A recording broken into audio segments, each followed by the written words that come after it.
Hello there guys, welcome back to Let's Play Skyrim. This is McSpicy, and this is the College of Bard, or Bard College in Solitude. We recently became the Bard's College apprentice, and I have done the 3 quests that is tied to this guild or something. Unfortunately, I could not find a what do you call this one? I don't think the game allows you to play an instrument, I believe, because I was thinking that maybe when I become a bard, I can now begin to play some musical instruments like the lute, flute, or the drum. So I got this flute, flute, but I could not equip it. Don't know how to activate it. So anyway, and I got the reward for completing the quests for people in the Bard College is skills. For a lot of skills for different types of skills.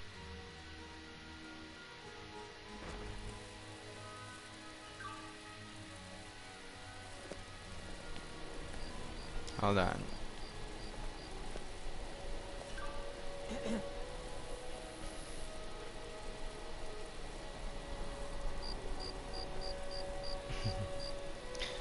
Okay, let's try and let's look at the map. I mean quest. So we have here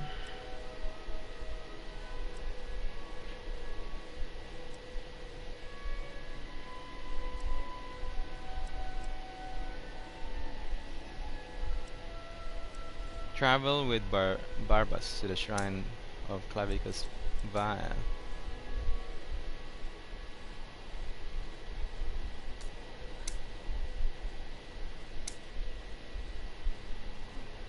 And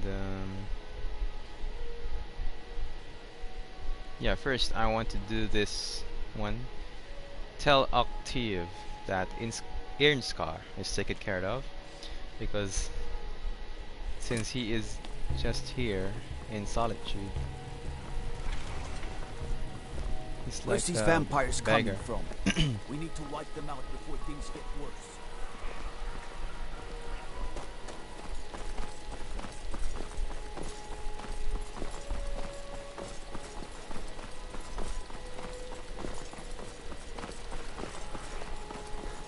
There he is.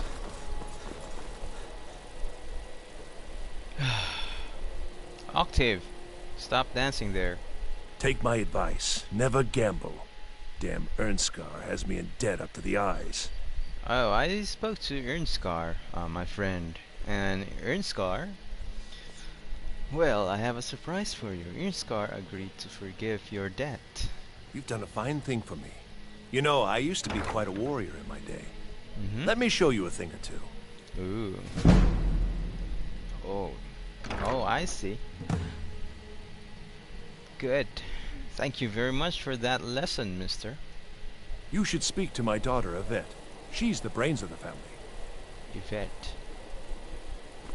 Oh, there are some thorax bug. Torch bug. Come here.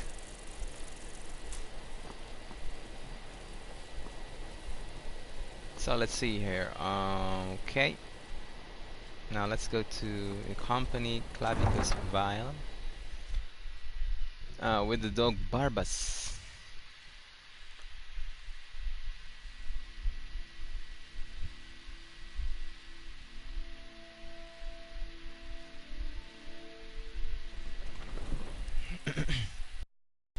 Now where is that dog? Okay, so we have here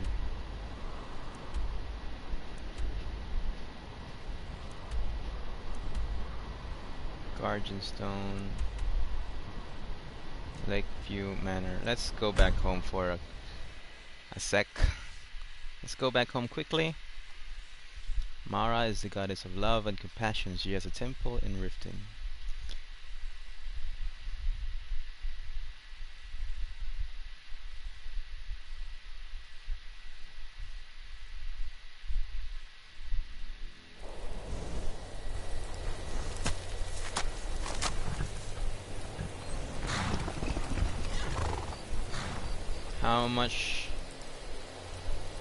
How heavy am I? Quite heavy. I have some staffs here that I need to store because it's taking up space in my inventory. Let's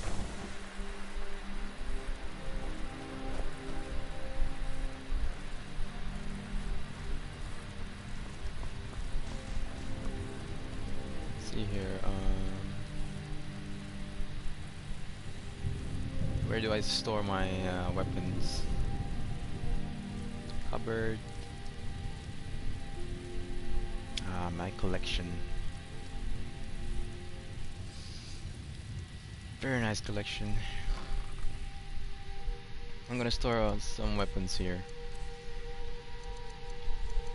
I'm gonna store my staffs here, because staffs are long. Staff of fireballs.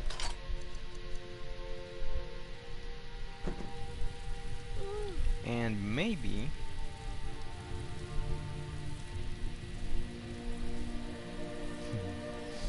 have a bunch of weapons there.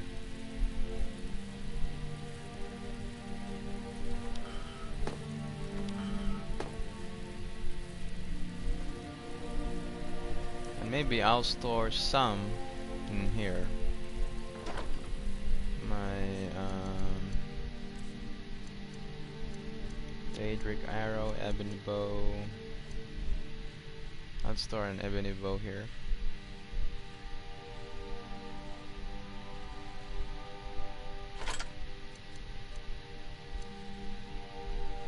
Summon Daedra are sent back to oblivion.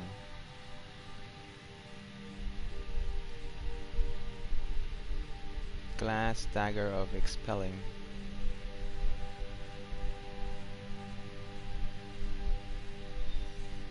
When you say Daedra, is it the one like Atronach? Are those Daedras? Because I can upgrade this one, and maybe I can like use that dagger during my adventures.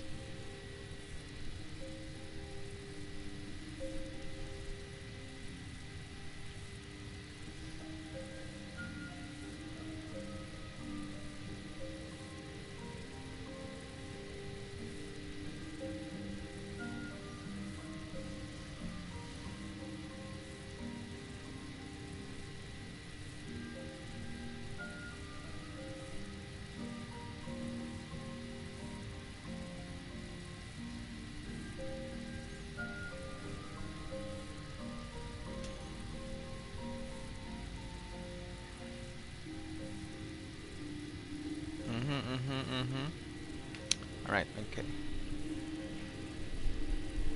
Let's try to upgrade that glass dagger then.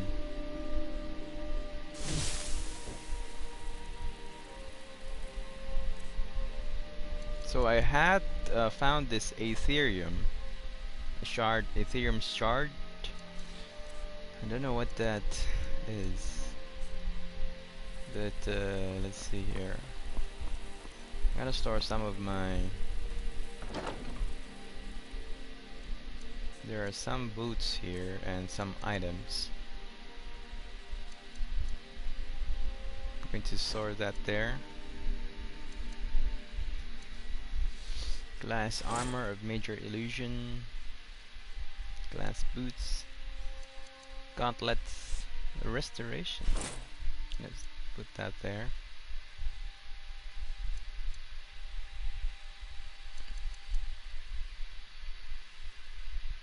Necklace of Miniature Grip.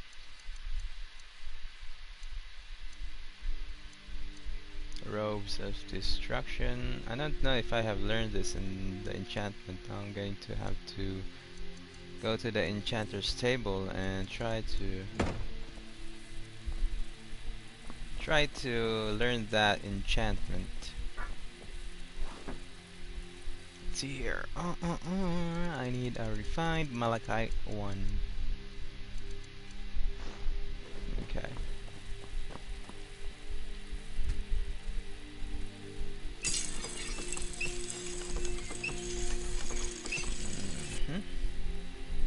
And I need to wear my smithing armor.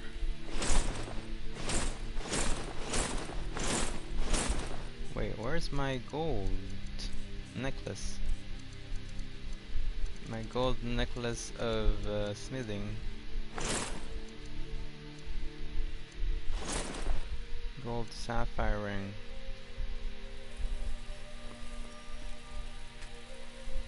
Let's see here. 66. What if I don't wear the armor?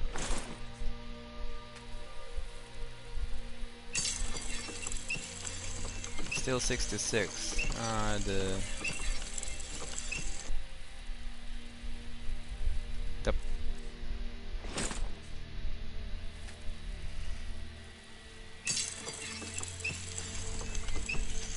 71.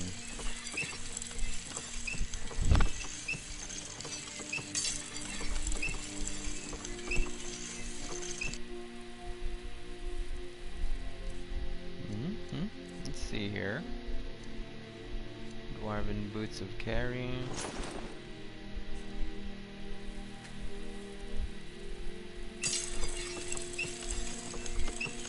$71.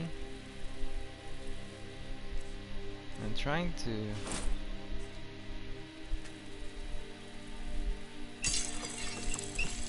$76. Is this a glitch? I think I found a glitch.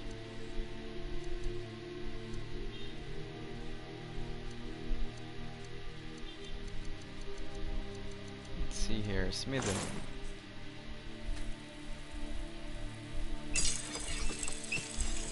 $23. $71.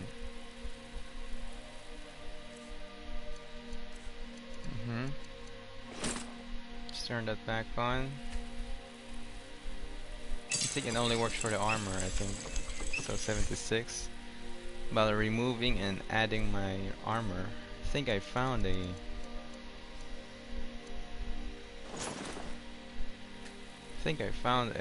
what do you call this? No, that's it. 76 is the max. I think yeah.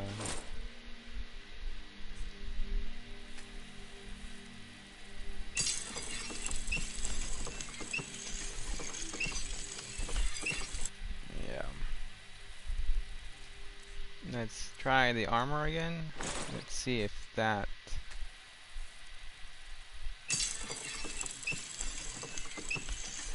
oh no.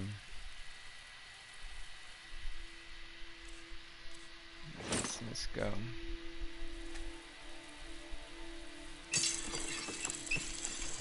Well, I guess this is the max then. 76. I'll go ahead and upgrade that.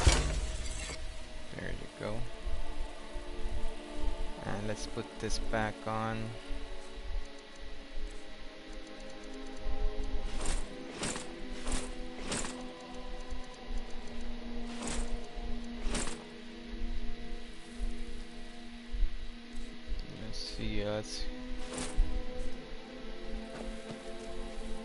It looks like Boromir from the Lord of the Rings.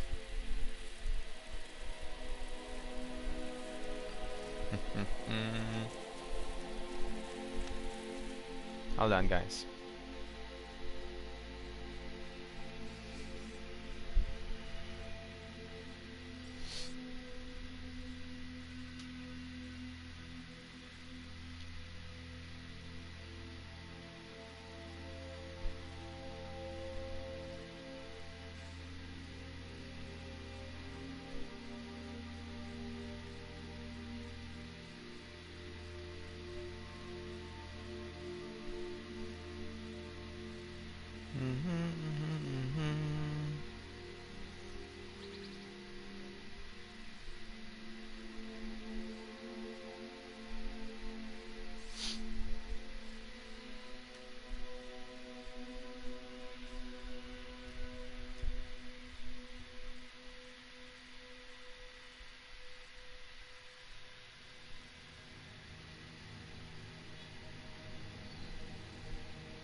Alright, okay.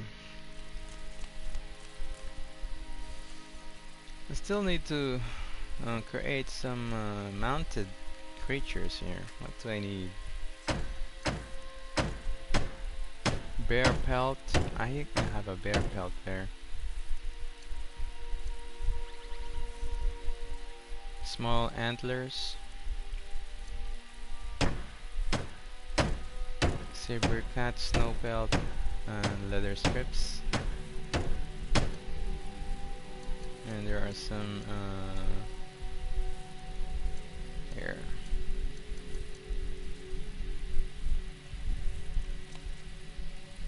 Okay.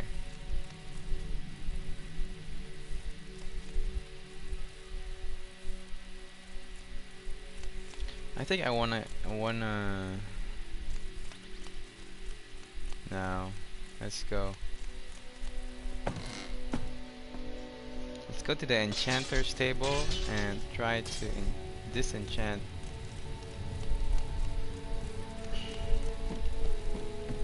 this robe that I found. If we can disenchant this one. Oh, I can disenchant this one. Interesting. Ah, okay. I can disenchant that one. Huh. Nice. Alright, let's go. Not running around with no shoes. To equip the archer. Boots. Gauntlets. And the helmet.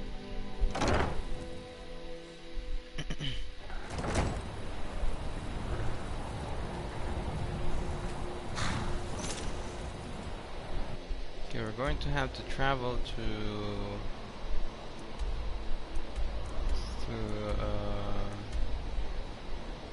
here.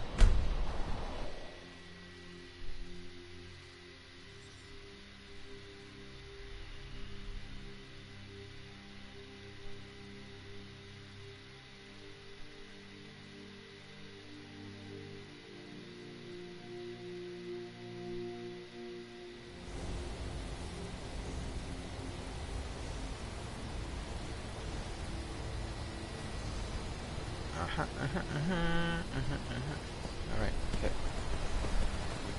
Let's go here. It's really dark. What time is it? It's 3 AM.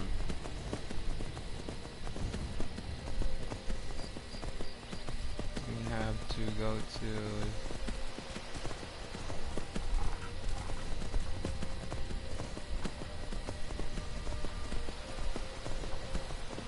and my character John can see through the night, even if it's too dark. He can see the road because he has sharp eyes.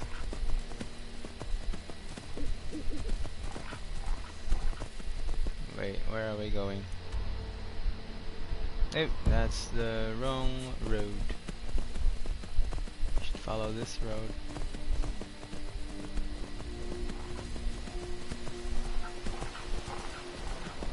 Where does this road lead?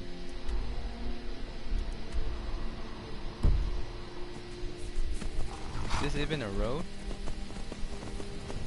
Oh, there's a path here.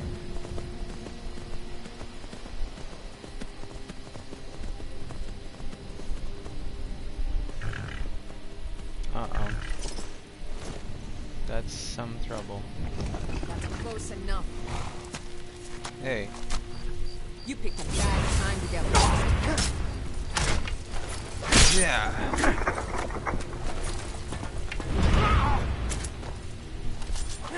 Let's see what you've got. Die already so I can take a stab.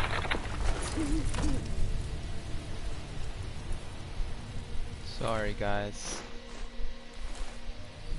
but I wanted just to stop. I didn't want to hurt you guys, but you insisted on me hurting you.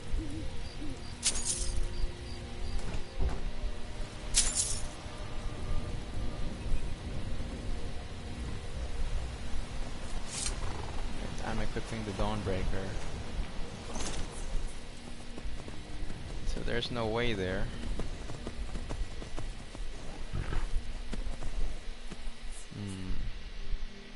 Oops, sorry.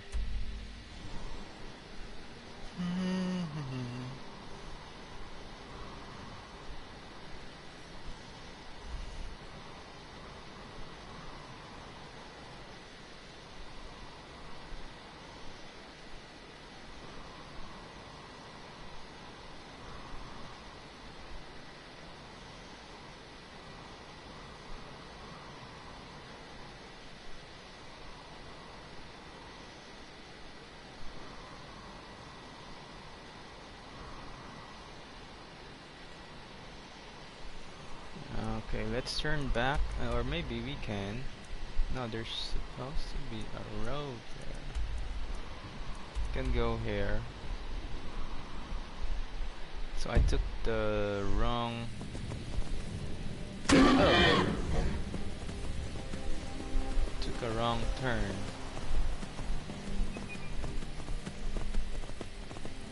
Let's go to the west. Go back to that intersection.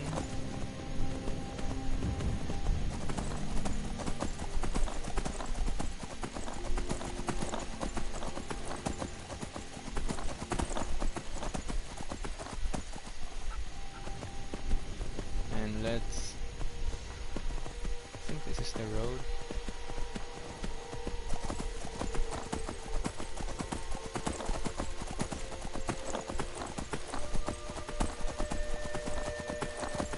Tower here somewhere there, and I think this one is Helgen.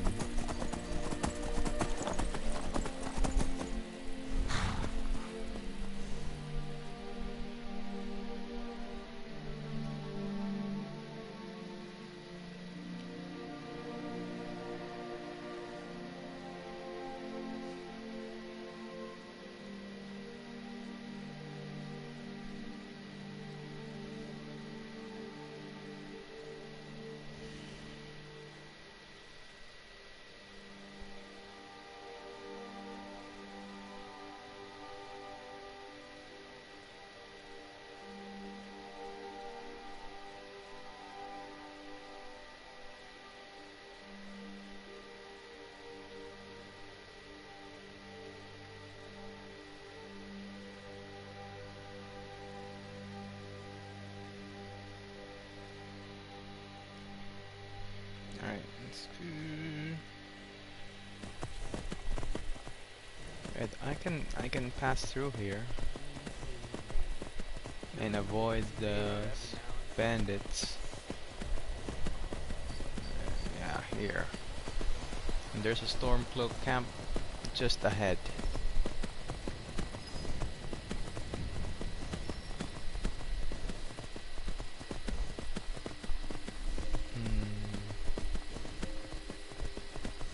I think we can pass. Alright, we're heading in the right direction. Wait, I hear fox.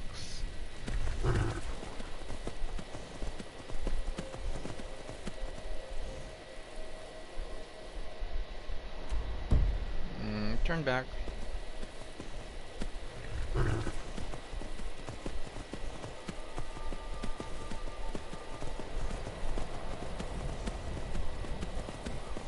The dog should be here somewhere.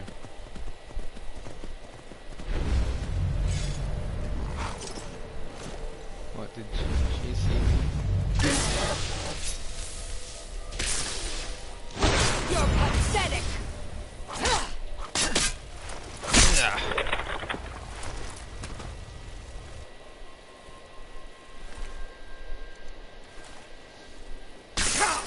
What? What was that?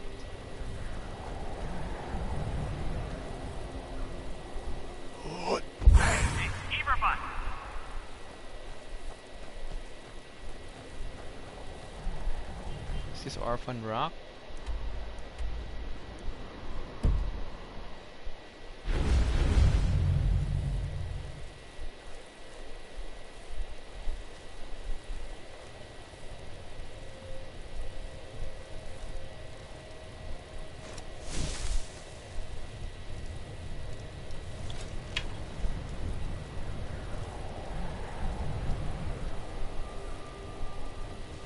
This is the wrong place.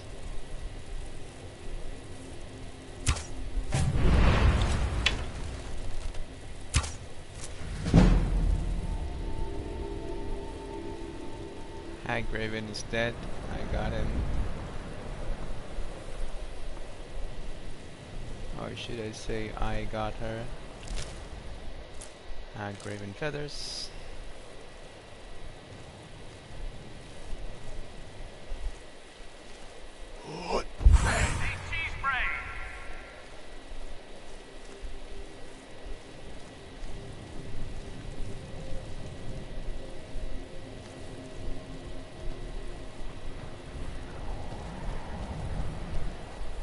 Go back.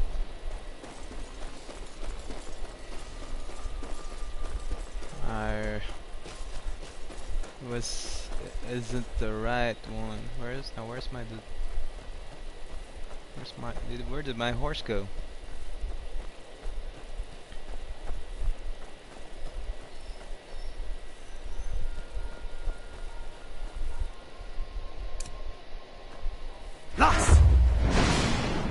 There you are.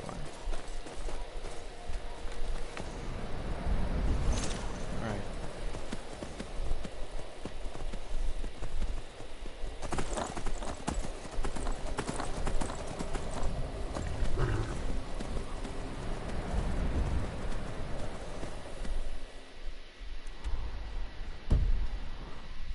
Go here.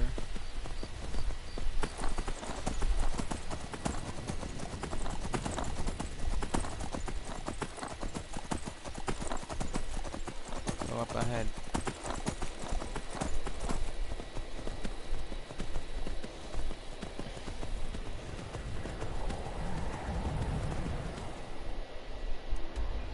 Oh yeah, there.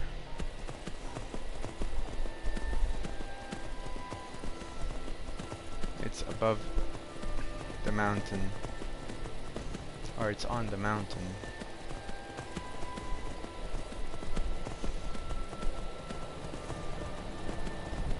Just try to follow the road.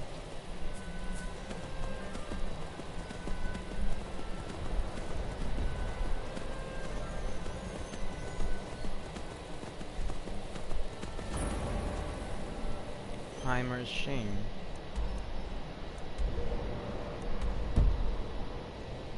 Is this the one? I think so. Stay there, boy. I'll just be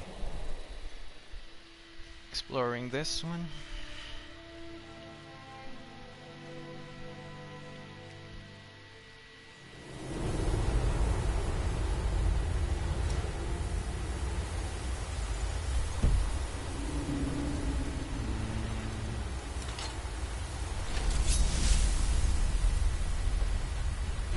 Someone there?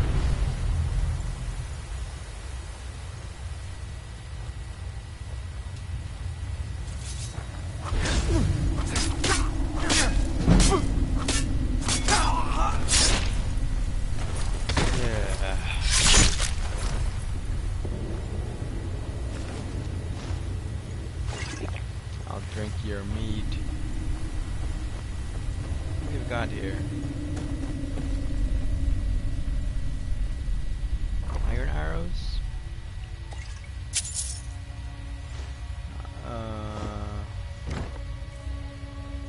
Do I have a black soul gem? Oh, I have two.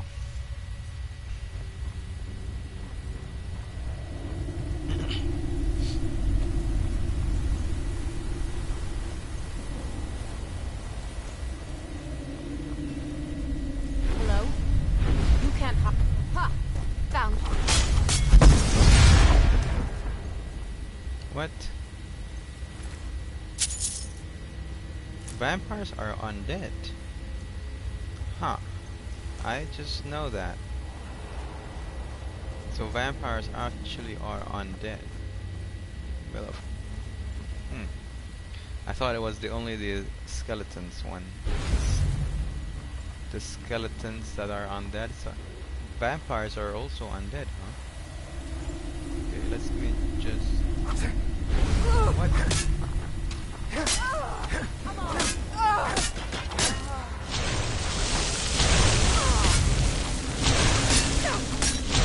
You're pathetic.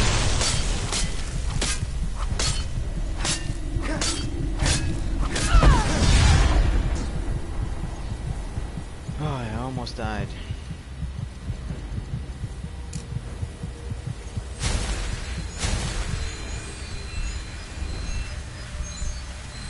Let me heal myself first.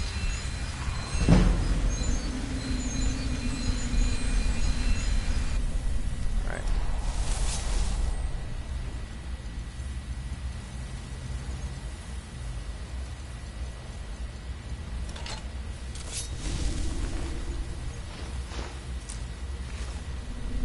Got some vampire dust.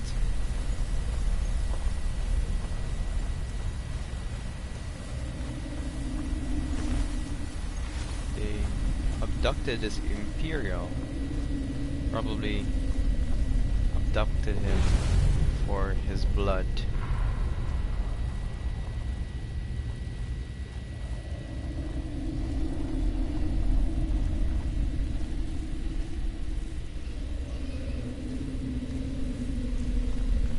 Let's be careful now. What was it? Vampire silent.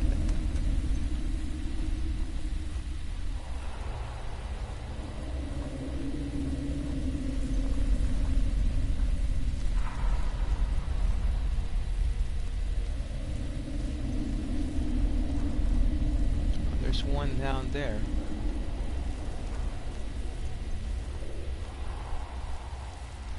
Is it only one?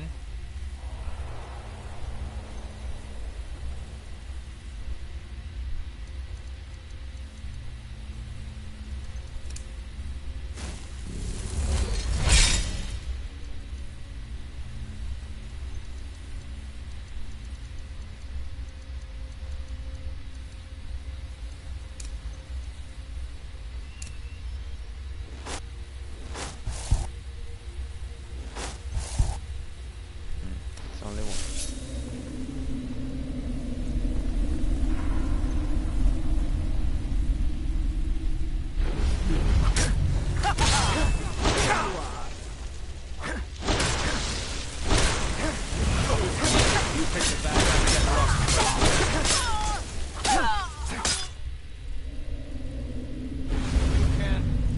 There you are.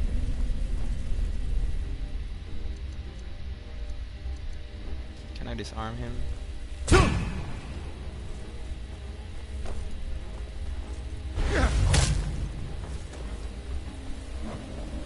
What spells can I use?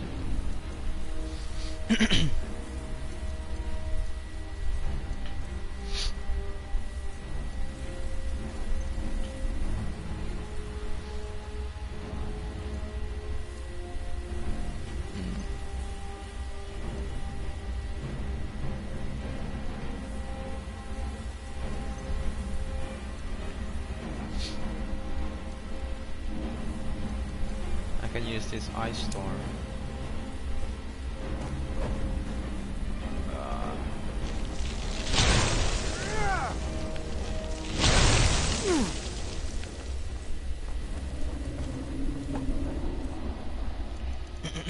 That's so weak. My magicka is weak.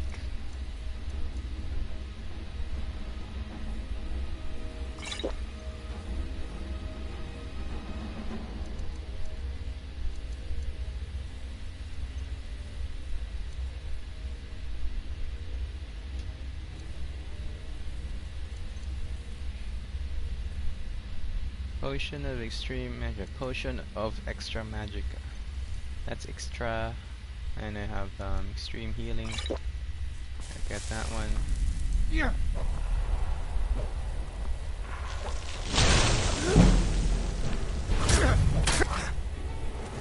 Ah.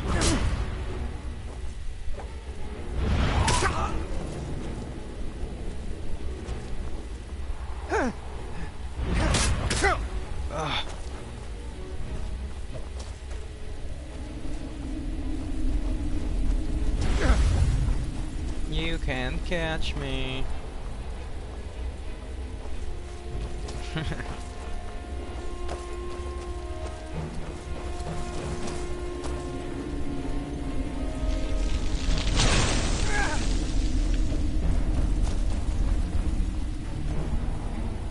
Now that was a direct hit.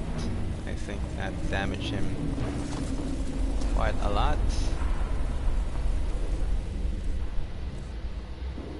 Okay, extreme magicka. So I need to hit him.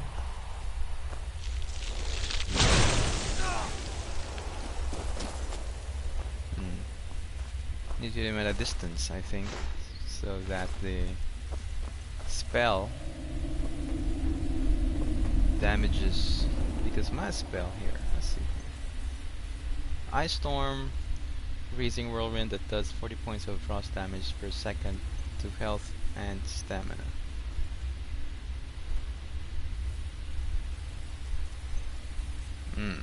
Let's see.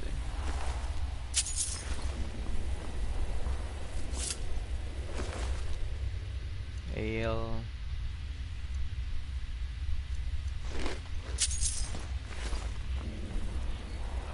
Minor healing. Antecedents of Dwimmerlaw. Response to Barrow speech.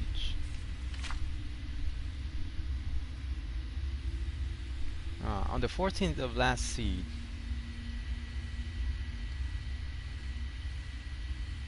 Oh, hello there, Toxic. Sorry, I only read your chat. Hello there, how are you, my man? Hope you're doing good. Sure, no problem. You should be on tomorrow. See ya.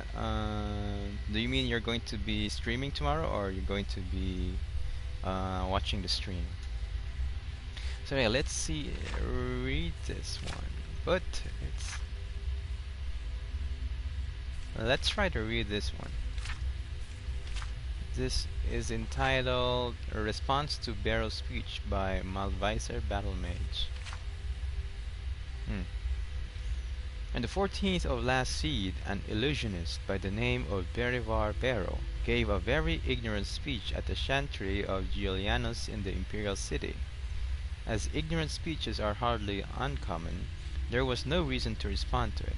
Unfortunately, he has since had the speech privately printed as Barrow's speech to the battle mages, and it's received some small undeserved attention in academic circles.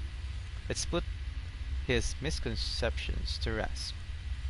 Barrow began his lecture with an occasionally factual account of famous battle mages from Zurin Arctus, Tiber Septim's Imperial battle mage, to Jaegar Tharn, Uriel Septim the Seventh's Imperial battle mage.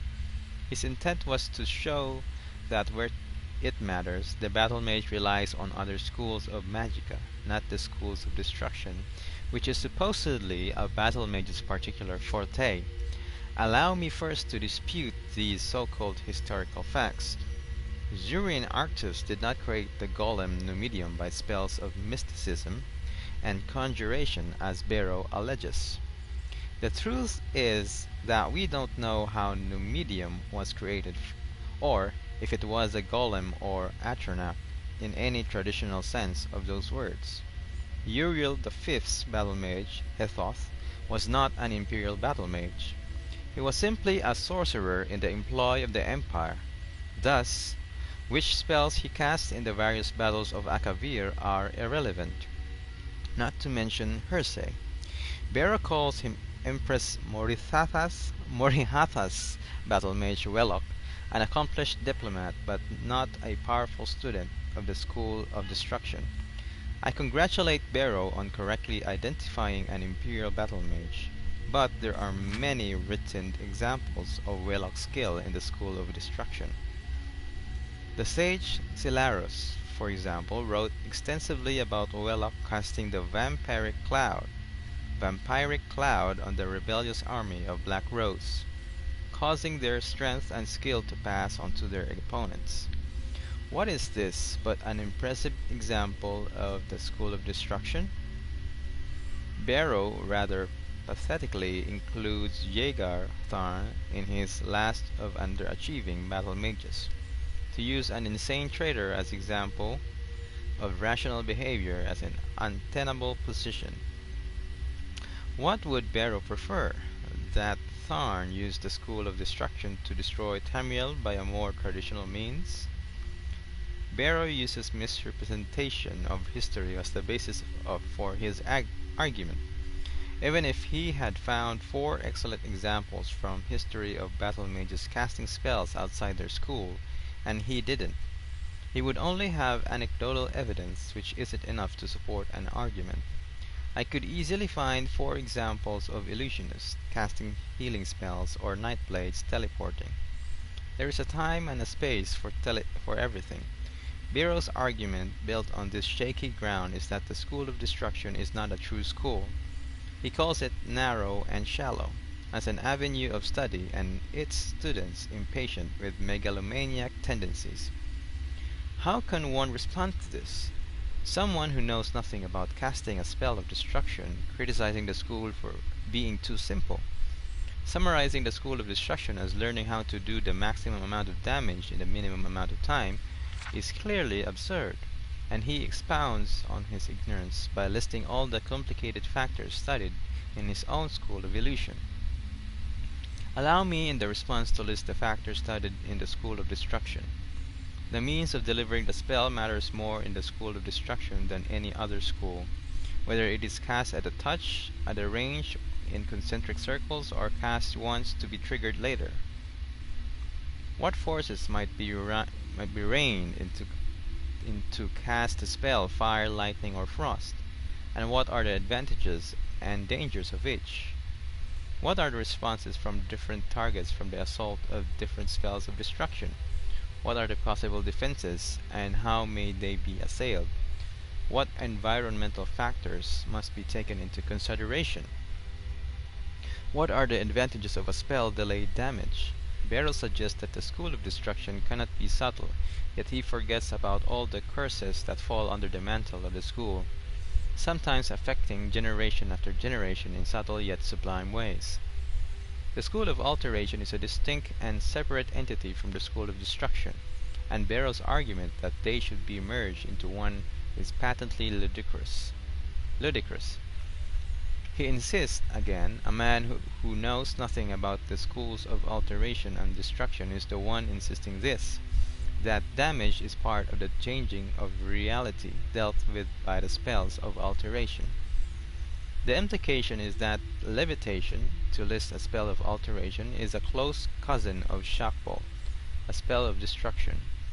It would make as much sense to say that the School of Alteration, being all about the actuality of change, should absorb the School of Illusion, being all about the appearance of change.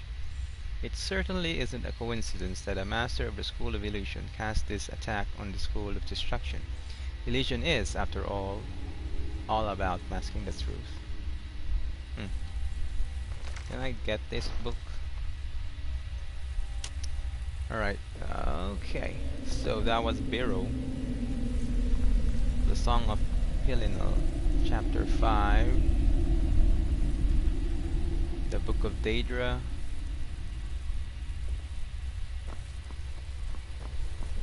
Right, okay. Let's explore this portion of the cave. Wait, is this going outside?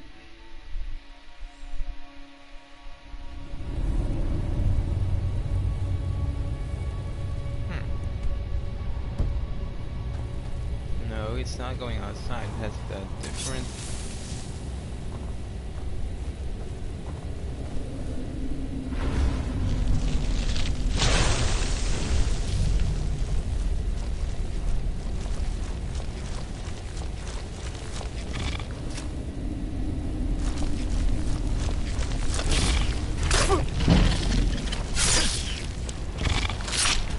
damage was not that good.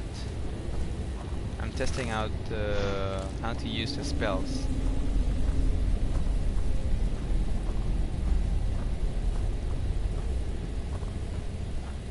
Or should I hold it longer for it to deal more damage?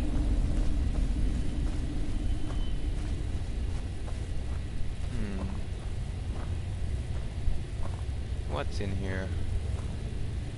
What's that? Salt pile.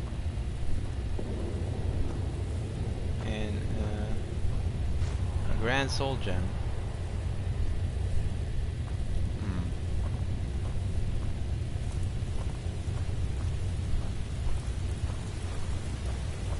What was that? Where are you? You heard me?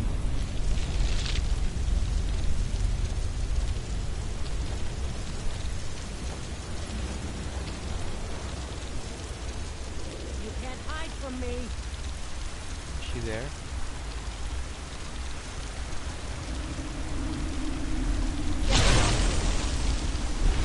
Ah. It's not that.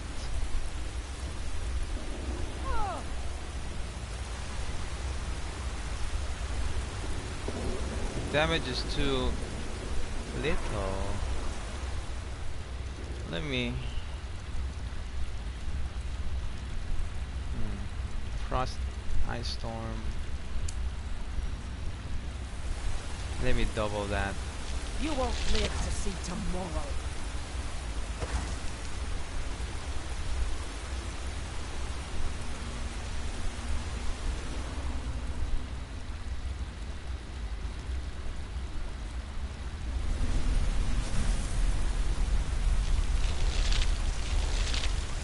You can't hide from me.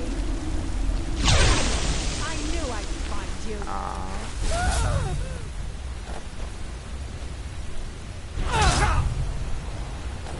Mercy.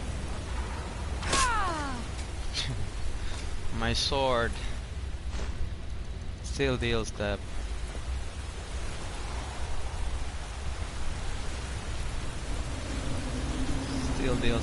higher amount of damage. So I wonder what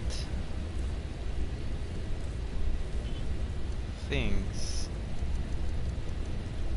Chain lightning?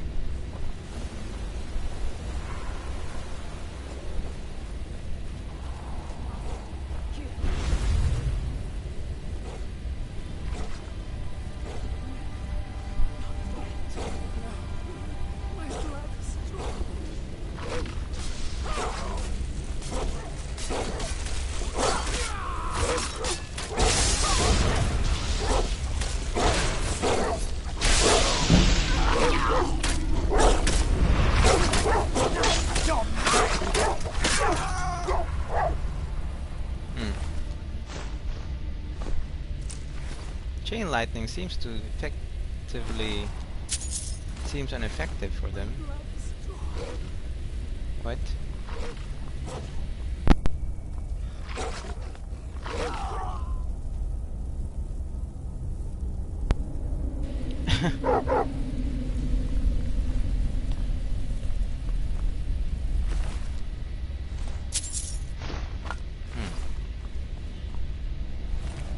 Is thunder more effective in cold places? Maybe. So it says, the book says, the environment is a factor.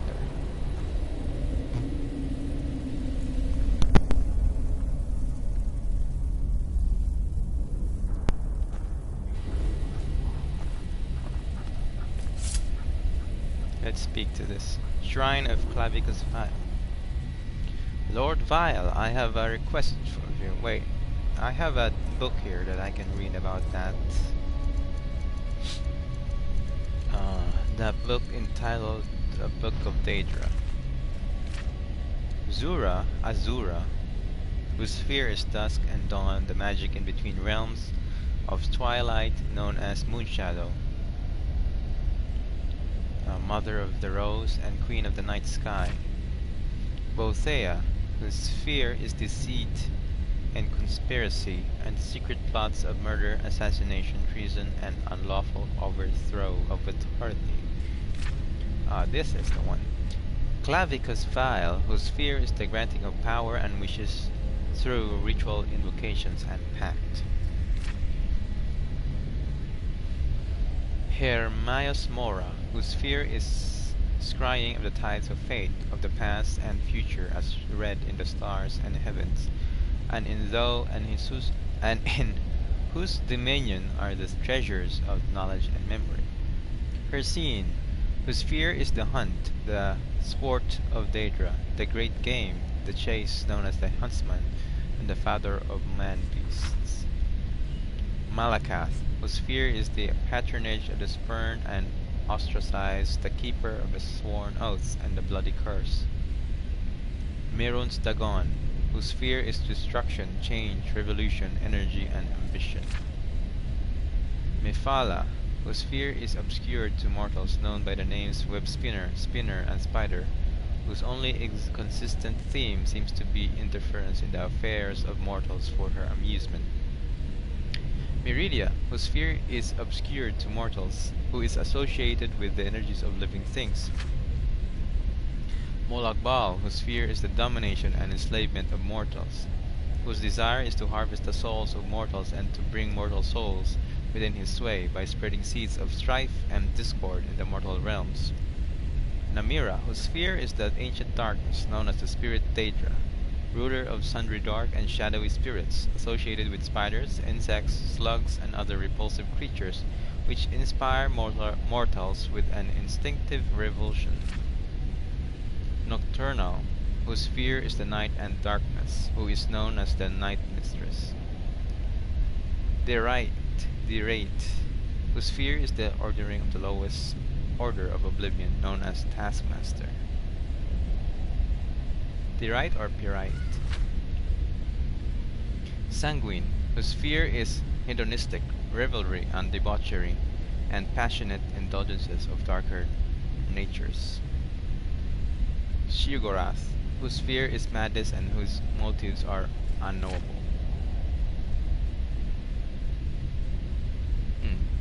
Cyrnima, whose fear is the realm of dreams and nightmares. Vairnirma, whose fear is the realm of dreams and nightmares, and from whose realm issues forth evil omens. Especially marked for special interest under the heading Malakath, you find a reference to Scourge, blessed by Malakath and dedicated to the use of mortals. In short, the reference suggests that any Daedra attempting to invoke the weapon's power will be expelled into the void streams of oblivion. Of the legendary artifacts of the Daedra, many are well known, like Azura's Star and Shigorath's Wabajak. Others are less well known, like Scourge, Makan's Hammer, Bane of Daedra. Yet, though Malakath blessed Scourge to be potent against his Daedra kin, he thought not that it should fall into Daedric hands, then to serve as a tool for private war among Caitiff and Forsaken.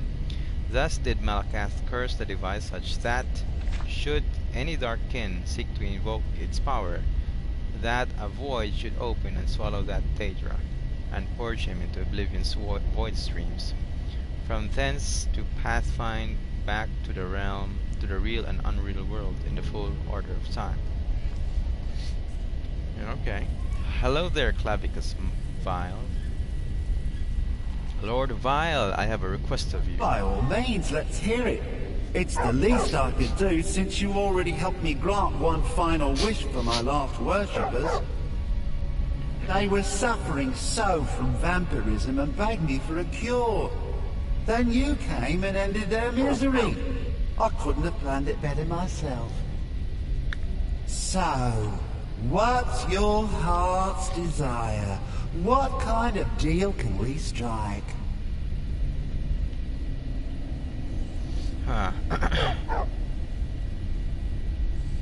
The power to crush all before me. Really? Power? You're a dragonborn. You already have more power than most people who aren't immense fire-breathing monsters. As much as I hate to say it, You're almost as powerful as I am right now. Really? But that's just because half of my power resides in that mutt Barbas. Hey, come to think of it, I know of a win-win situation for both of us. Alright, let's hear your offer. There's an axe. An incredibly powerful axe. An axe powerful enough for me to have quite a bit of fun indeed. If you bring it to me, I'll grant you my boon. No strings attached, no messy surprises. At least not for you. As I recall, it's resting in Rock Barrow. Barbas can lead you right to it. Little Mutt might even earn his place back at my side. Alright. Hey there, Barbas. So what's the story behind the rueful axe? One of Clavicus's little chests. A wizard named Sebastian Lord had a daughter who worshipped her seed. When the daughter became a werewolf, it drove Sebastian over the edge. He couldn't stand to see his little girl take on such a bestial form. The wizard wished for the ability to end his daughter's curse. Clavicus gave him an axe. Alright. Stop following me. All right then. We'll get together later.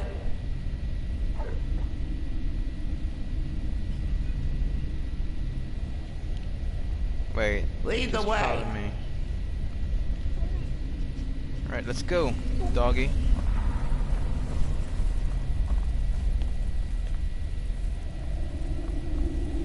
Seems to be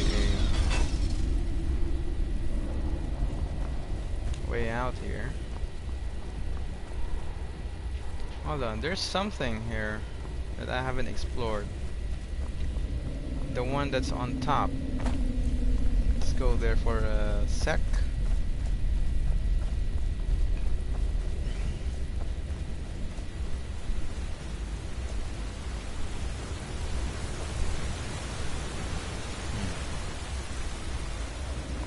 Where is that?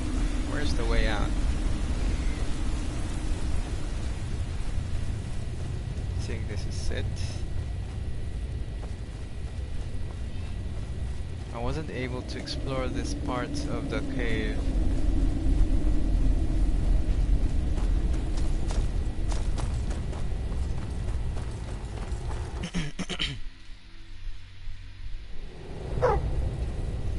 I directly went to it. I haven't explored this part.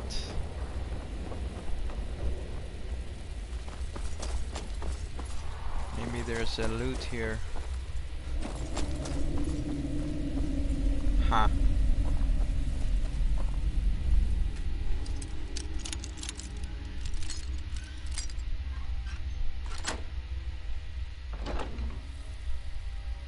Garnet. And a ring. Nice. Potions. Minor healing and a wine. Barbas, why do you keep on... They keep on pushing me.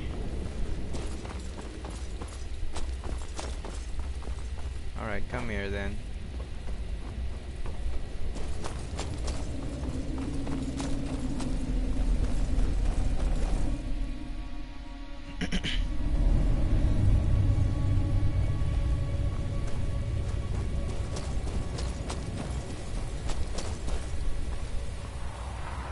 Let's go to that place Clavicus Vile mentioned.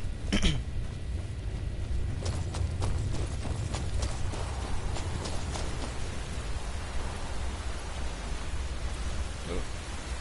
Is that the way out? No. Here? Oh.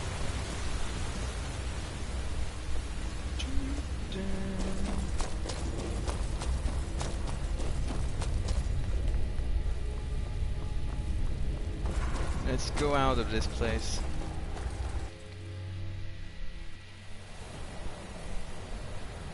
Now I'm at the opposite side, I believe. Heimer's Shame. Let's go to where? Barrow. Alright. It's a good thing that I discovered that, but I have not cleared that out yet. But I discovered it just in case. I discovered it in advance. Okay, let's go.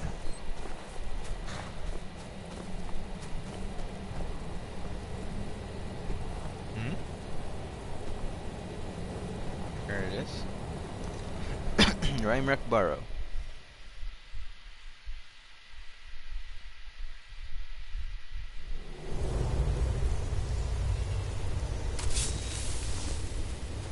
Now I have my chain lightning on the left hand, and the Dawnbreaker on the right. Wait, let me test my, what do they call this glass one. Glass Dagger of Dispelling.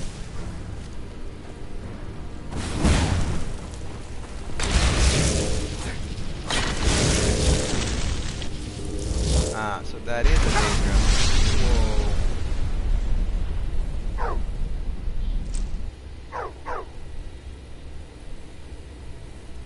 Though I can't have a Daedra heart. So this does work for Atronachs. Good. Ooh, here it is. Rueful Axe. Return to Restaurant Clavicus with Barbas and the Rueful. What? Fight of a flea.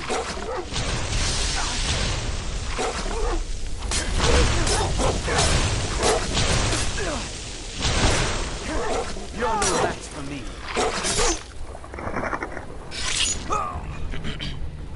My chain lightning did not do so well. Lavender.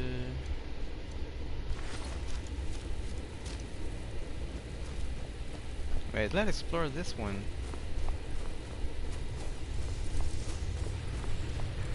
Huh, okay. I guess that was all of it. Dried elves leaves. An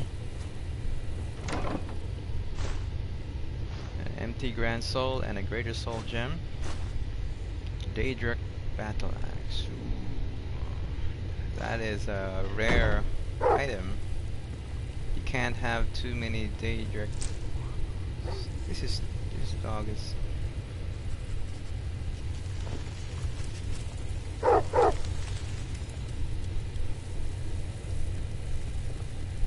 Bone meal, salt pile, and small antlers. Alright, I need that. Children's Anwad.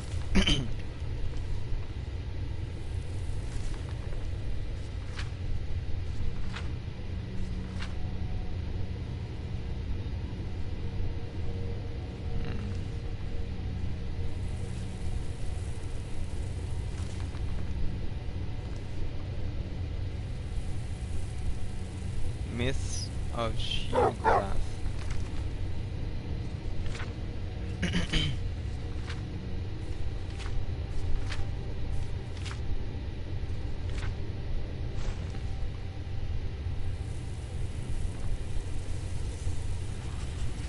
The Wolf Wing. Book 5.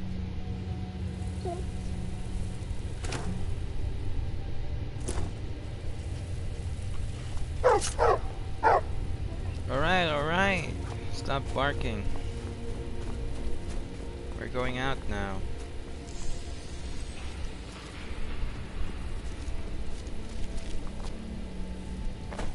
Alright, okay.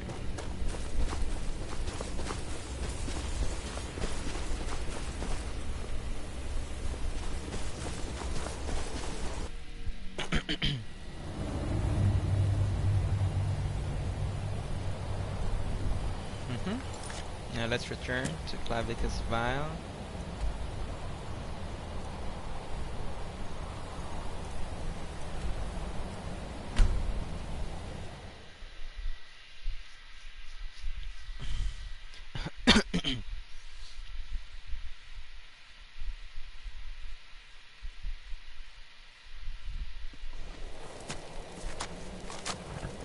Stop pushing me, dog.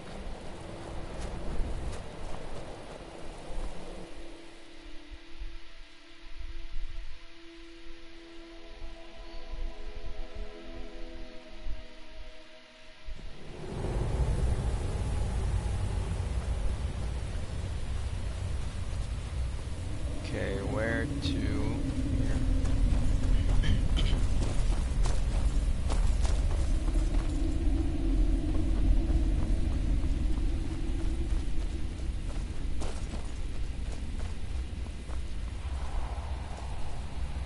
Let's go down.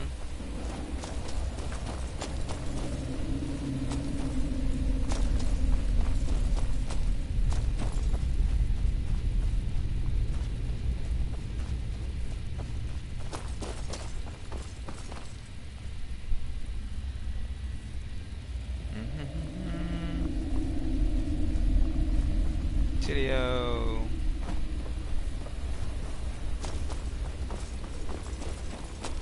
Let's go there.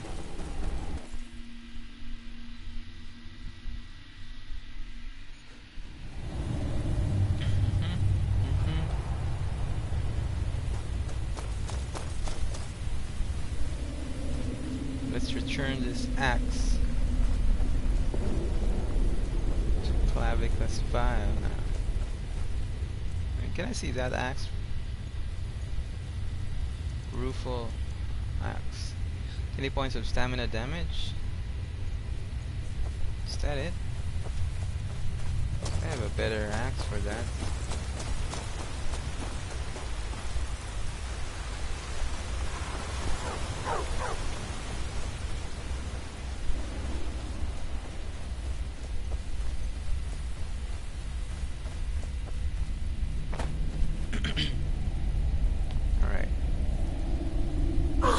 You've got the axe and my dog. Splendid.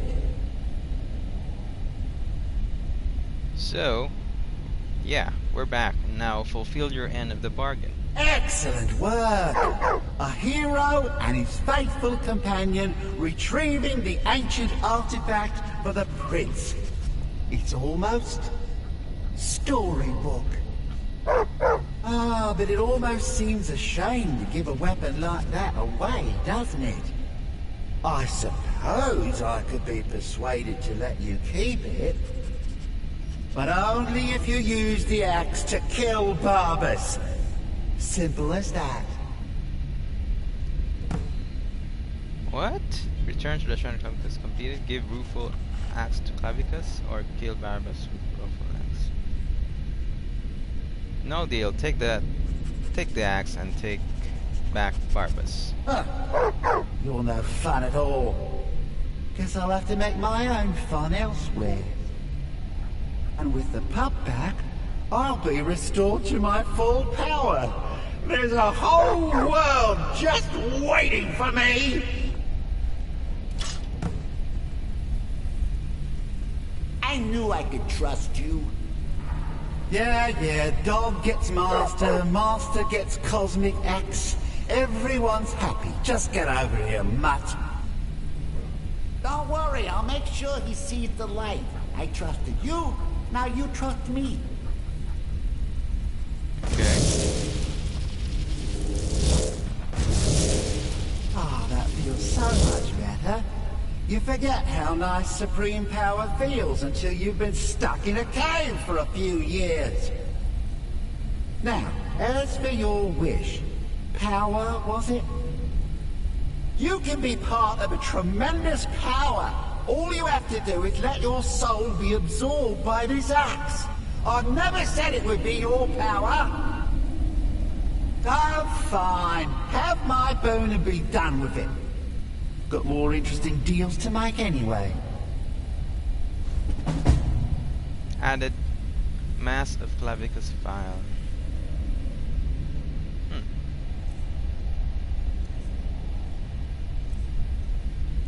What's that? Is that a something to wear? Prices? Ooh, prices are 20% better. Plus 10 speechcraft. Magicka regenerates faster. And it's a heavy armor. Ah. Haha.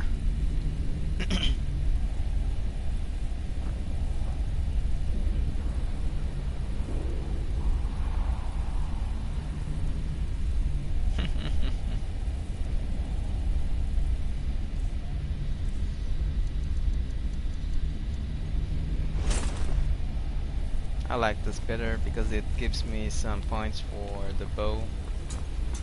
But it's good to have this one. It's like a Daedra artifact. Let's add for my collection. Let's see here. What else?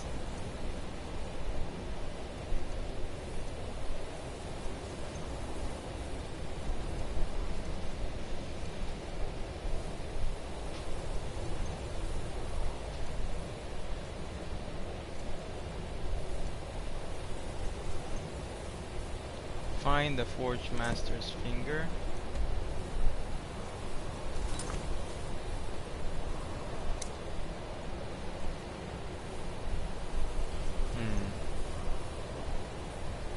Okay, I think my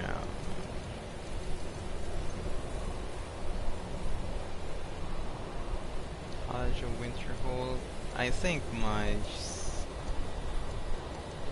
quests now are a bit tidied up. So let's now go to the Greybeards now.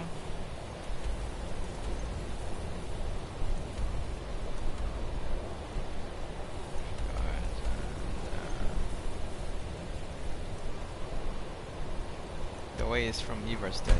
Let's go there.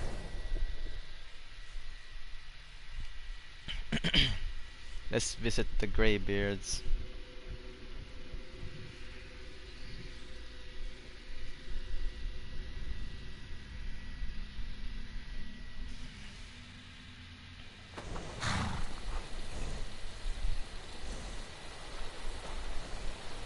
But first, let's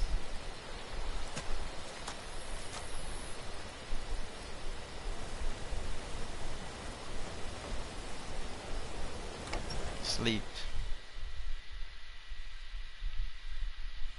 Before we venture out and climb the 7,000 steps, we should sleep first. May the gods watch over your battles, friend. Hello? Now that our ghost has been unmasked, I hope we see more visitors in town than just the occasional pilgrim. Okay, anything you can tell me about High Hrothgar, Wilhelm? The Greybeards are a solitary lot. I don't think they've ever ventured outside their monastery.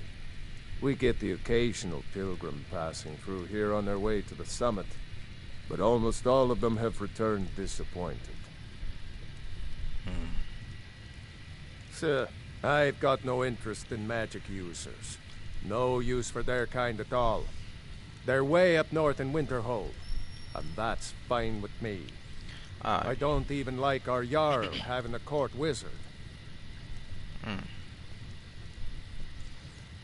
Okay, I need to sleep. Sure thing. It's yours for a day. Got it. I'll show you to your room. Right this way. Thank you.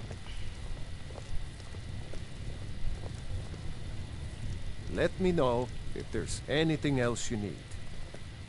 Oh, I'm sleeping beside... who's this woman? Linley Starsong. Alright. Gonna rest for 5 hours, so I'm going to wake up at 6:30 a.m. and then I'll be starting my journey towards High Hrothgar. Hey there, good morning. Let's go here.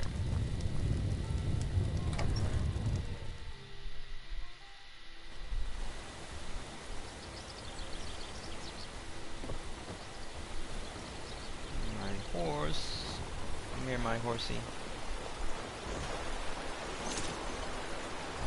Let's begin our journey to meet with the Greybeards. But I think, is this the right way? Yeah.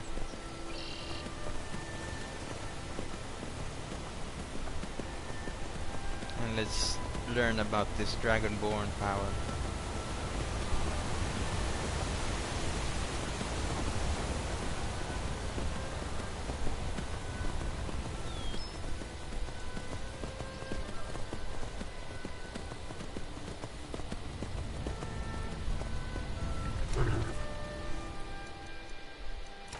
That is a bear. What am I wearing? Archer? Okay.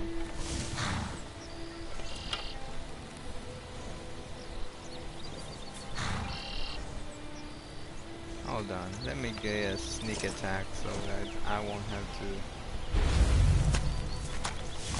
to hit him so many times.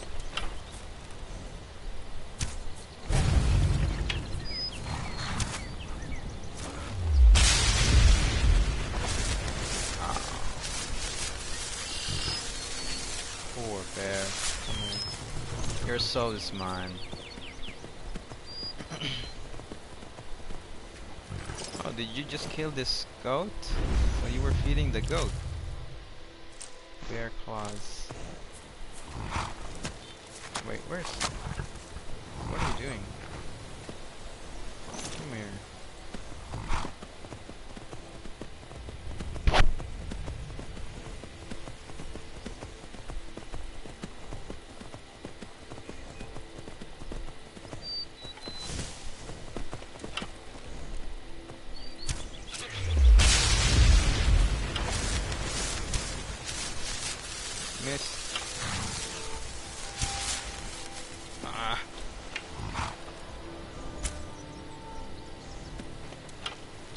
High.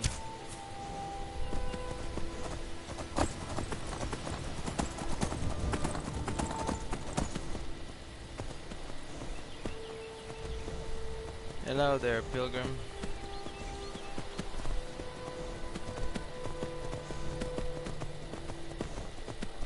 Oh, you think I'm cheating? Climbing the 7,000 steps? Dog?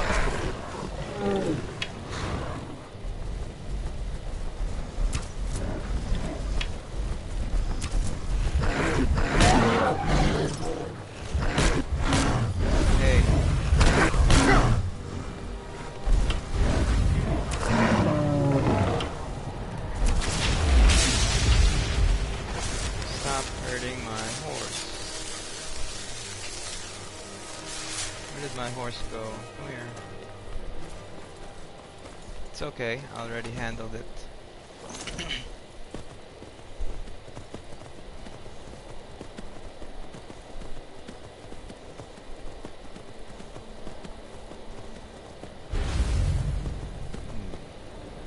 There's an enemy.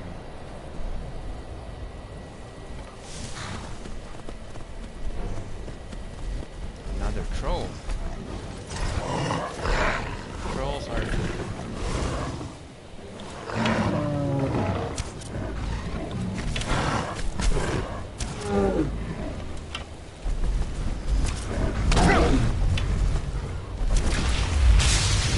Gotcha.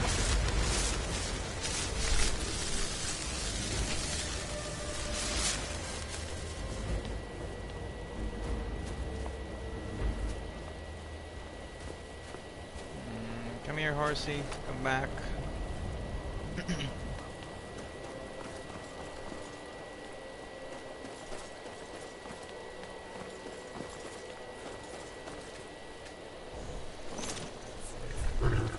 Alright, let's continue our journey.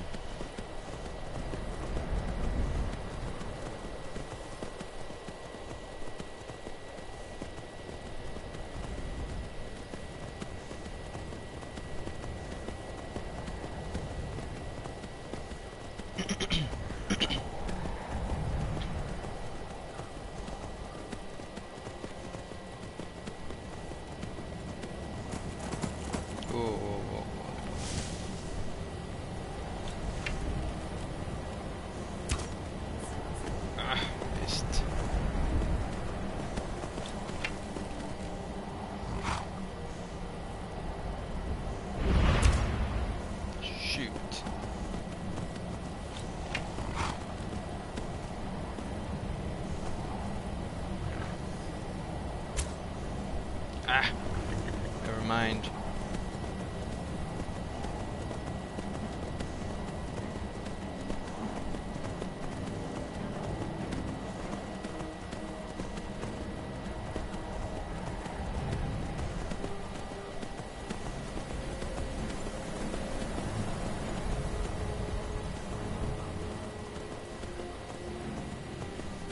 Hello there, pilgrim.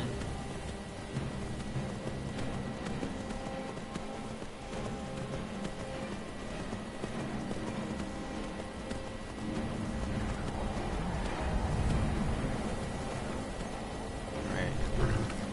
There's another frost troll here. Wait, was I detected?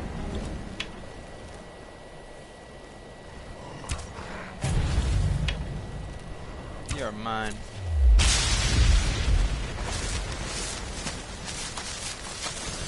Let's go on.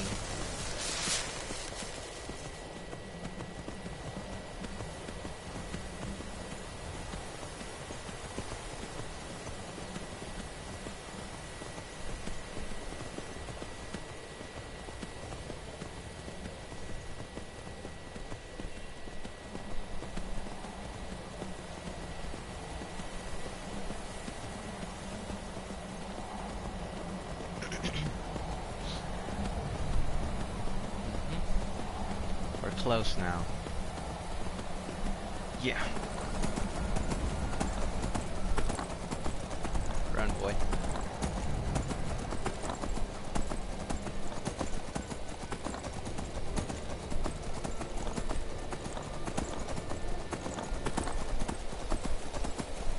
Run.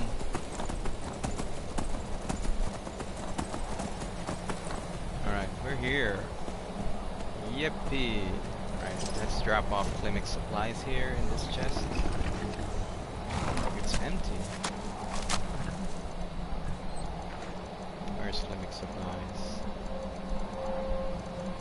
Clinic supplies. Right, got it. Now let's enter the... what is this? A monastery?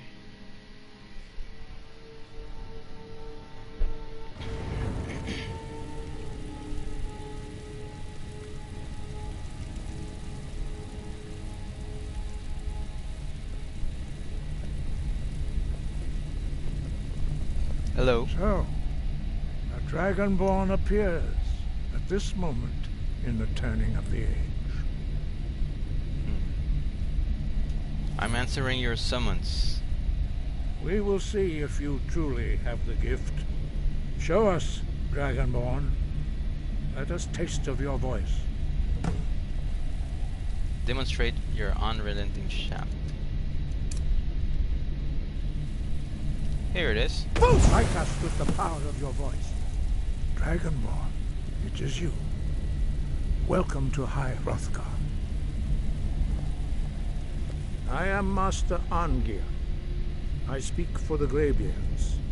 Now, tell me, Dragonborn, why have you come here? I'm answering your summons, Master. That's why I come here. We are honored to welcome a Dragonborn to High Hrothgar. We will do our best to teach you how to use your gift in fulfillment of your destiny. Yes, what is my destiny? That is for you to discover. We can show you the way, but not your destination. I'm ready to learn. You have shown that you are Dragonborn. You have the inborn gift. But do you have the discipline and temperament to follow the path laid out for you? That remains to be seen. Without training, you have already taken the first steps towards projecting your voice into a thum, a shout. Now let us see if you are willing and able to learn. When you shout, you speak in the language of dragons. Thus, your dragon blood gives you an inborn ability to learn words of power. All shouts are made up of 3 words of power. As you master each word, your shout will become progressively stronger. Master Einarth will now teach you Roll, the second word in Unrelenting Force. Ro means balance in the dragon tongue. Combine it with fus, force, to focus your thumb more sharply. Ro.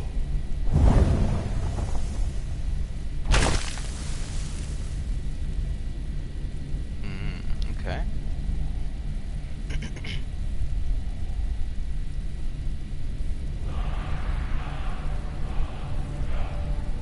You learn a new word like a master.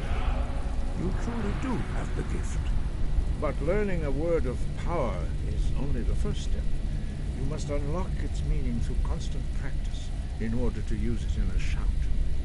Well, that is how the rest of us learn shouts. As Dragonborn, you can absorb a slain dragon's life force and knowledge directly. As part of your initiation, Master Einarth will allow you to tap into his understanding of Rome.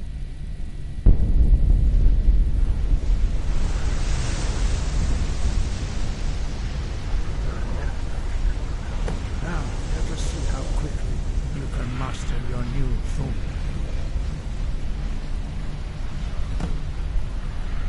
Demonstrate your unrelenting Use your force. unrelenting force shout to strike the targets as they appear. Yeek! Ah! You press R1, the longer you hold it, the more words it that will spell. Well done. Again. Yeek! Ah! Foos, bro.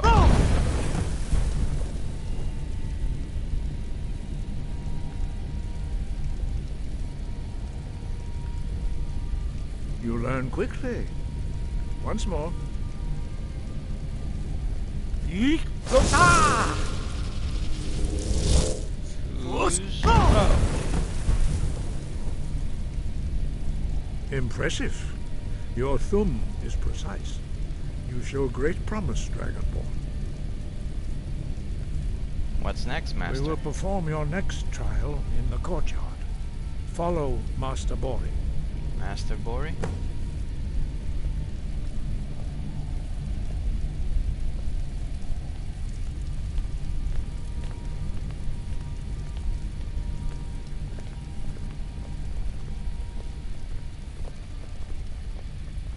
Let's see what will happen. I already learned the whirlwind sprint from a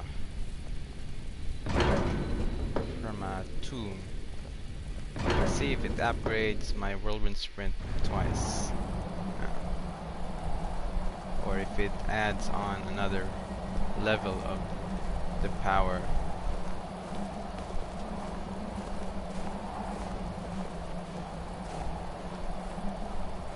Do you want me to stand here? Okay. Let's equip the shout.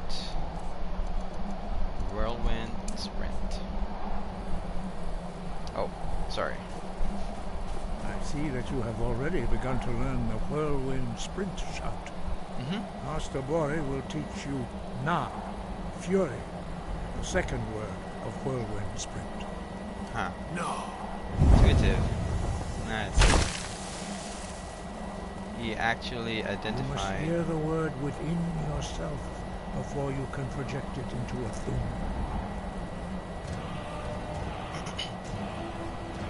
Approach Master Bori, and he will gift you his knowledge of Na.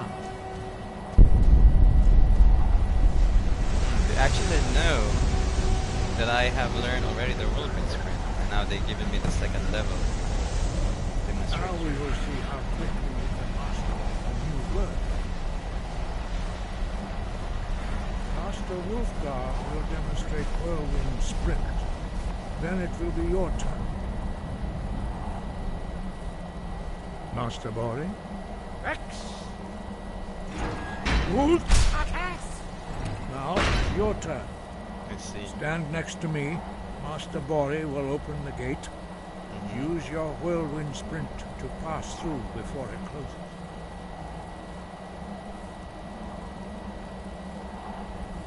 X!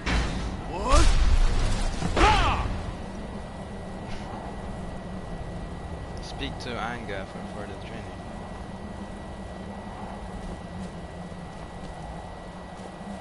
Okay, what does the second level of the whirlwind sprint do us?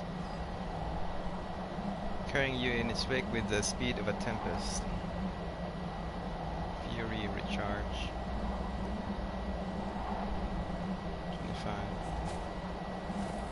Your quick mastery of a new Thum is astonishing. I'd heard the stories of the abilities of Dragonborn, but to see it for myself...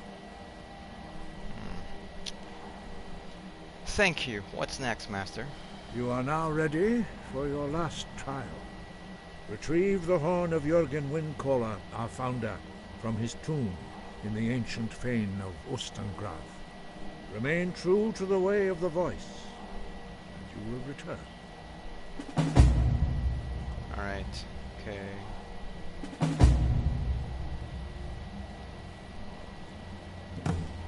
Wind guide. How much is my recharge for the 15 and 20?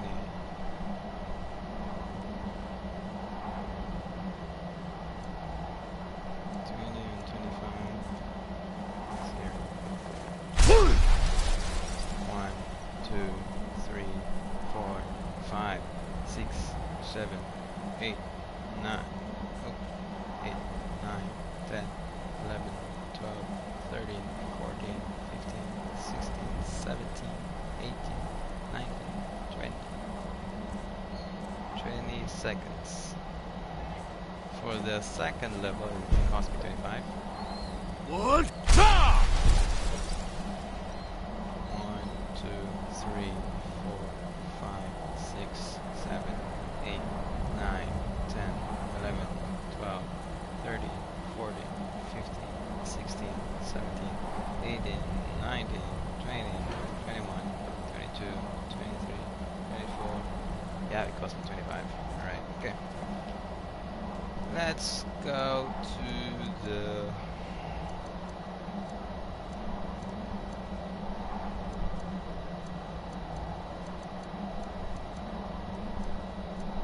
Disarm, protect life. Retrieve the horn of Jürgen Windcaller. Let's have that. Where is this one? Ostengraf. Get some fast travel to the shack. Oh, I need to return to Klemek. Later, I will return. I have to retrieve the horn first.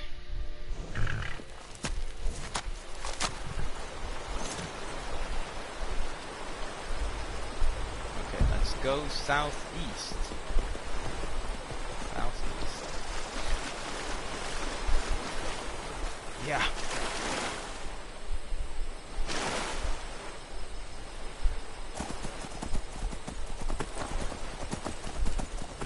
Oh, some Harker.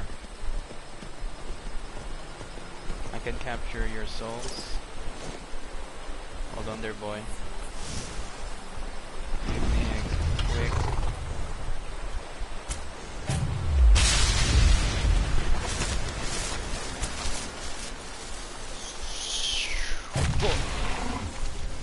And headshot.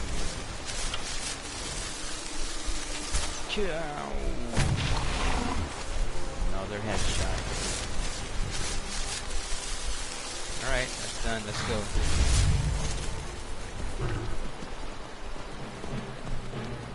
What's this one?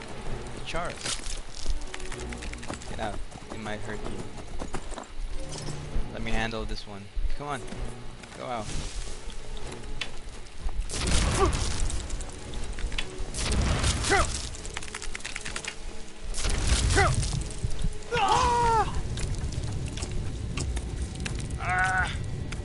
Poison.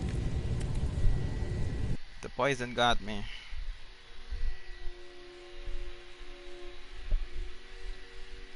No. Am I back to Rothgar?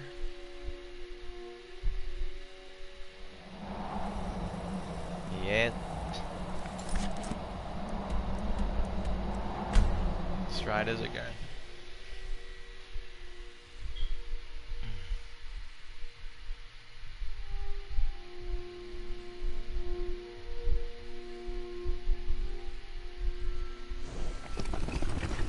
Alright, come aboard. Let's go to southeast again. Here. Yeah. Run like the wind.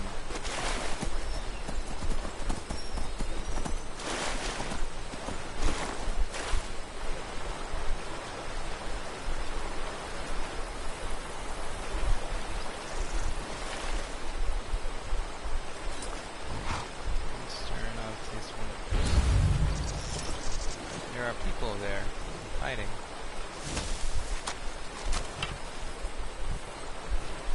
Is that a bandit? What are they fighting? What?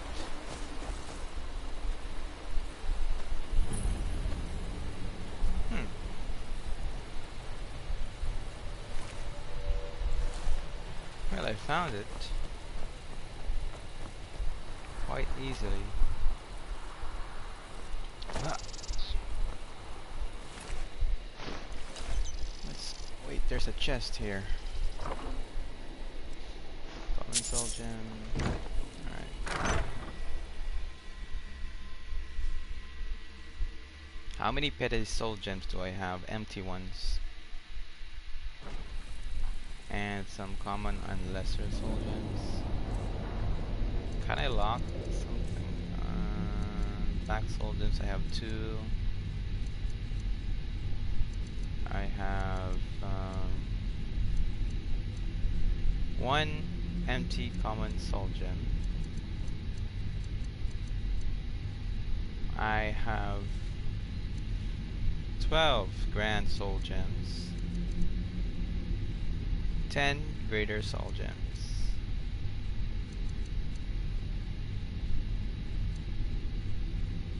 8 lesser. And the petty ones are 11. Alright, let's go.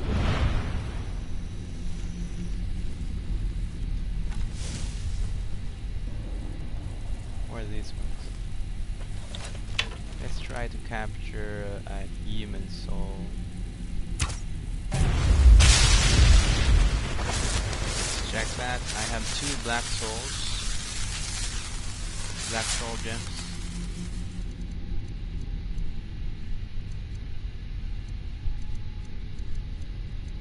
And now it's only 1 left.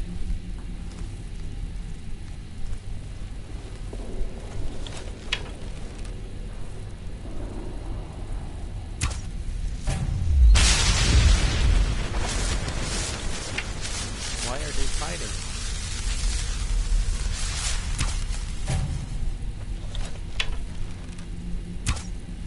Ah!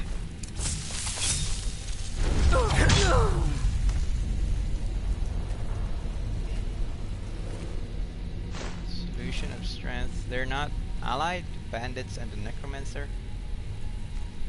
I guess they have this kind of civil war. Or not civil war. They have this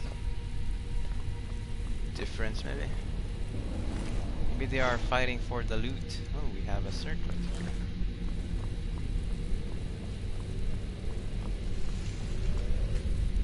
Conjurer Adept.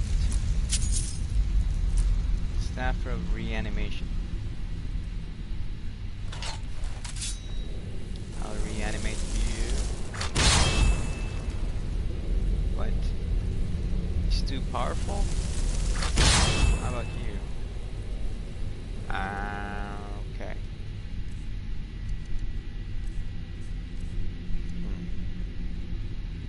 Command Daedra. Conjure Familiar. Chain Lightning. Flames. Fireball.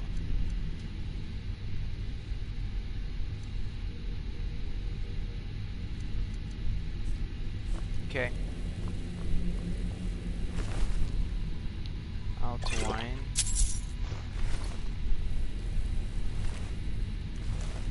A Nordic sword. So have here? Potion. A Dance of Fire. Book 4. I already have that.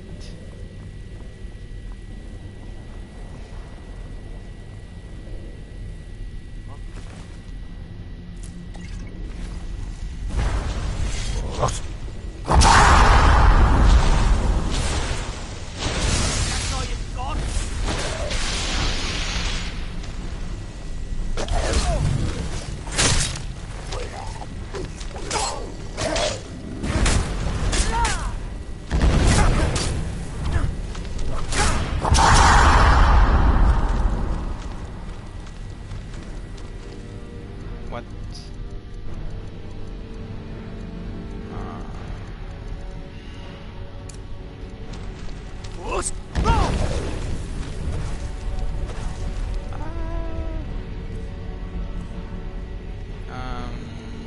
Sparks. Whoa, whoa, whoa, whoa.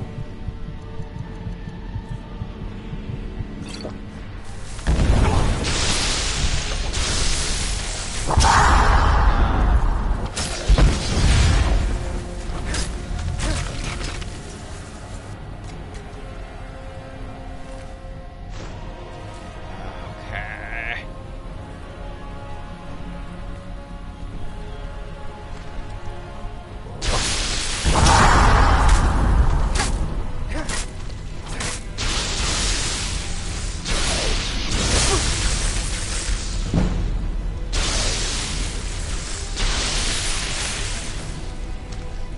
Let's die.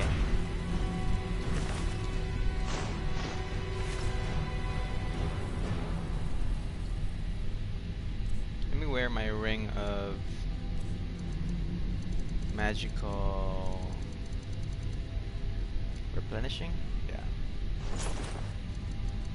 And maybe the ring and the necklace of one hand.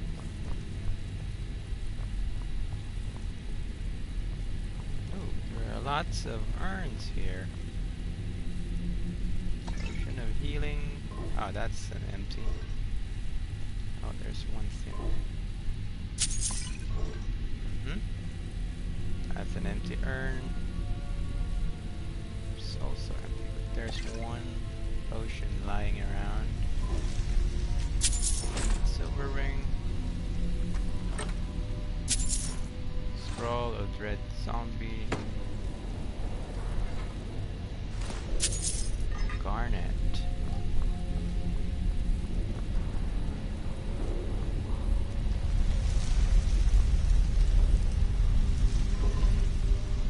Flawless Garnet.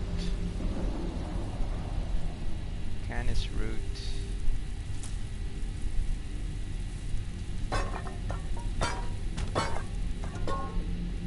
Charos eggs.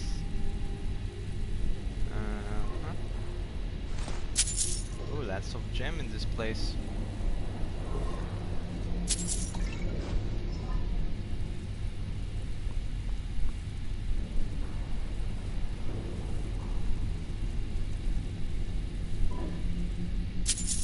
Gold. Mystery of Talara, Book 2.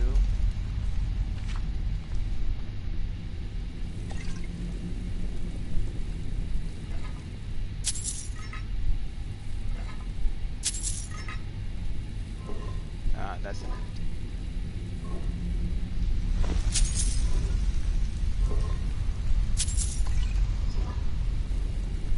What's this Mystery of Talara thing?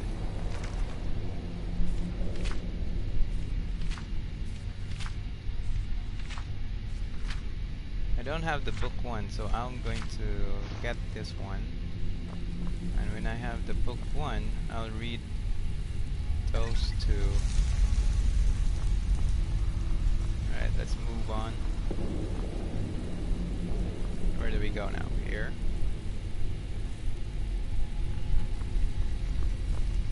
We go here. There's nothing there. I have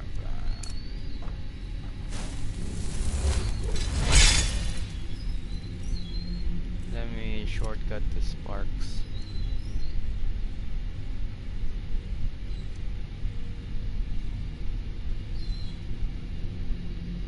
Spike of ice that does 25 points of frost damage to health and stamina.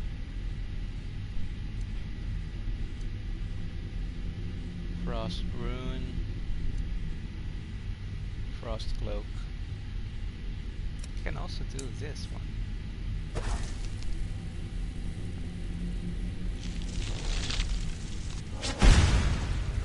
For 60 seconds.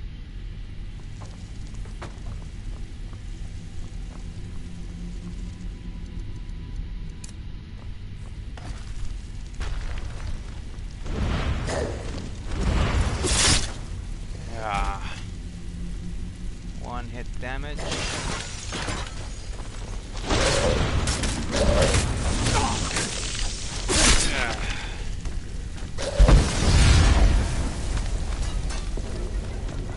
Fear.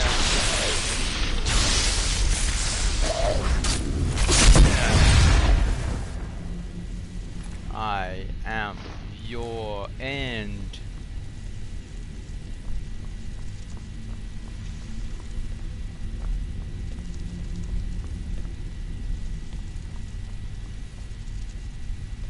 Fear the Dragonborn.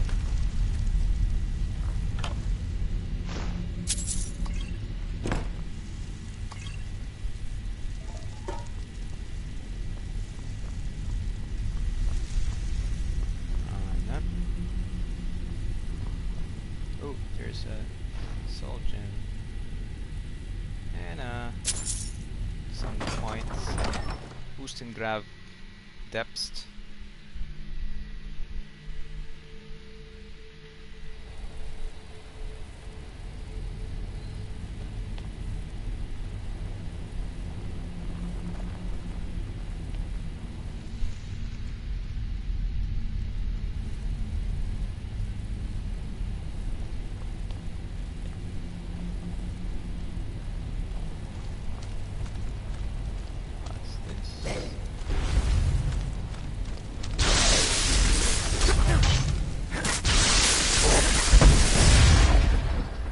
I can actually damage them with simultaneously. Nice, I didn't know that. So while I am slashing them, I am giving them a shock.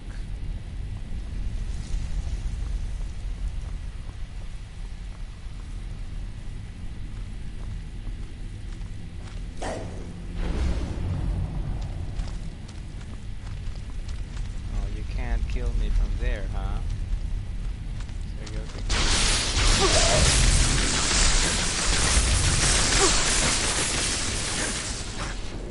Burn.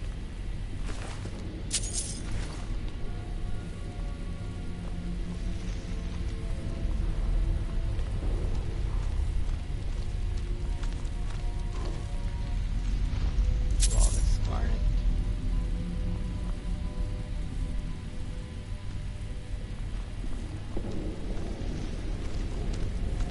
What's in here?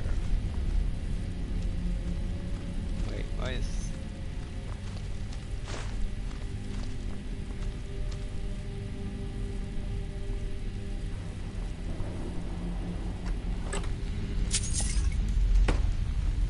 Potion of extreme healing. Ah, okay. Something here.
I'll destroy you all, demons.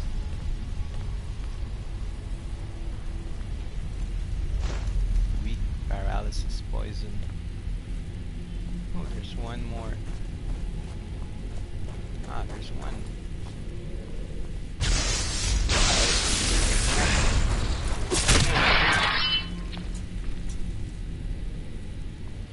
Purge! Undead. Purge with the sword of the Dawnbreaker.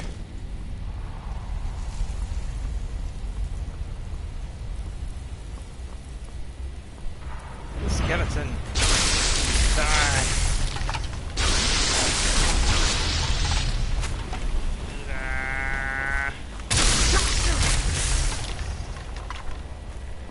You wake up. Shock. Get the shock of your life.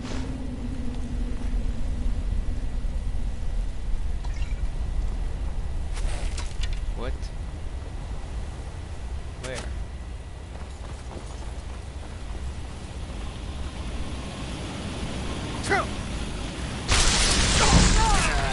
Whoa, what was that? Oh, I am... Oh no!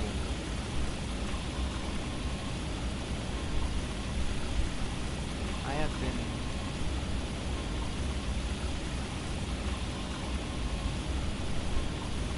I might turn into a vampire. If I don't get healing soon.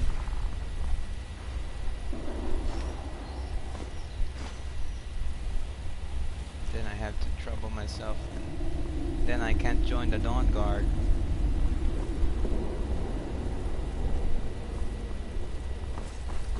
Do I have a cure here? Cure. Potion of cure. Cure.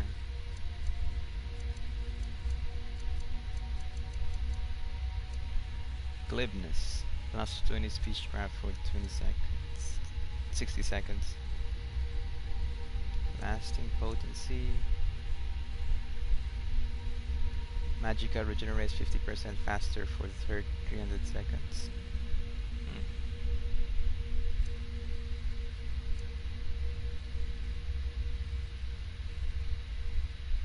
I can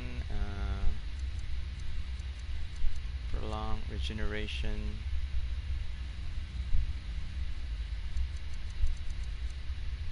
True shot. Do I have any other?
Fade, become ethereal.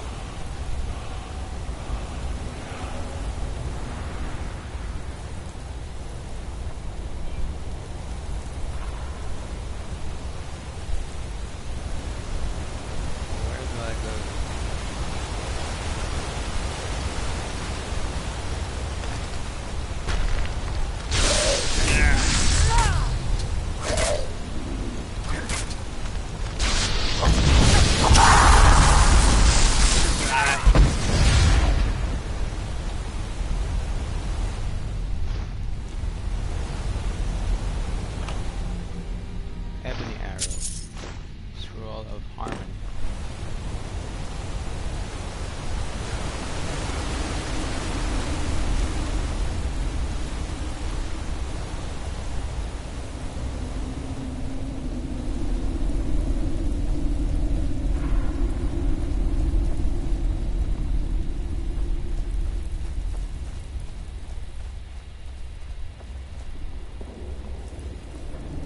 Where's the horn of the wind caller? Is it in here? Grand soul, that's empty. Oh, I have a bunch of grand souls now.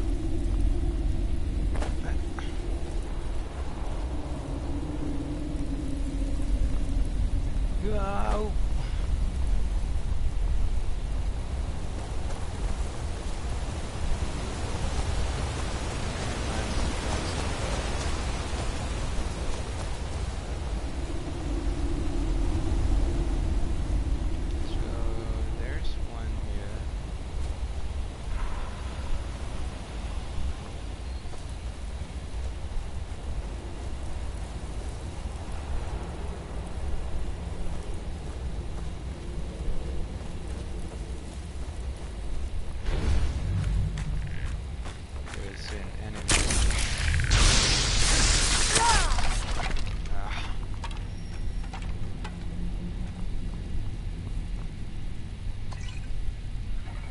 Inside, potion, more potions for magicka, and a ring. What else?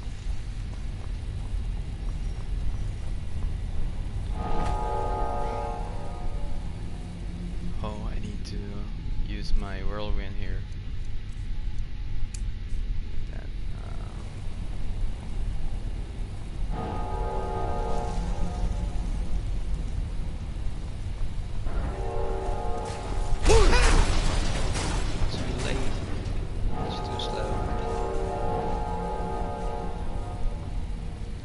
try that again.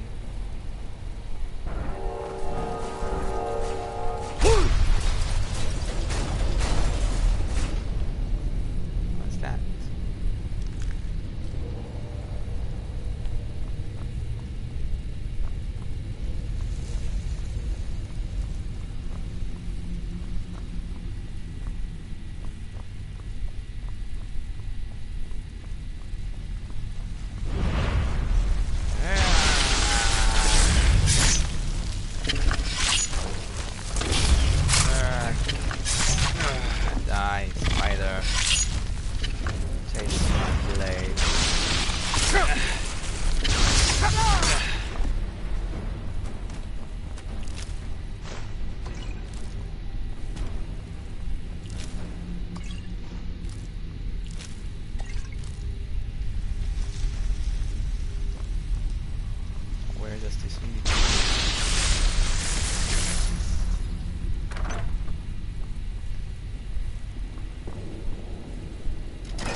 Note.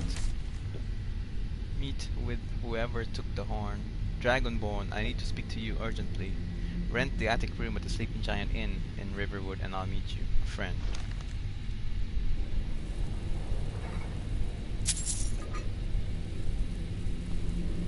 Someone else took the horn. So I know who it is already.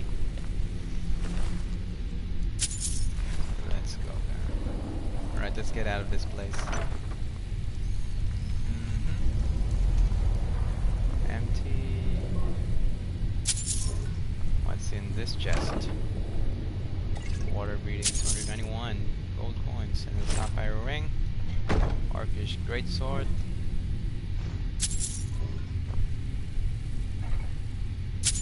Gold and gold. More gold. A lot of gold lying around.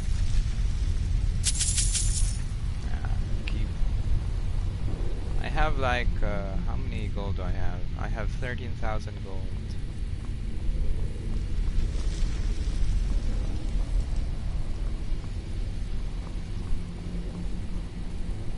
Boosting ground.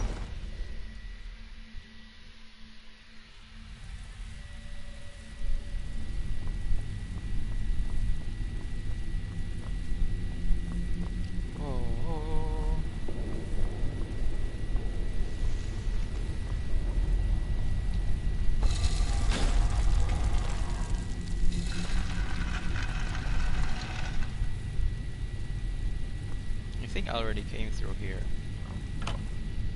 Yeah. Alright, let's go here. Okay.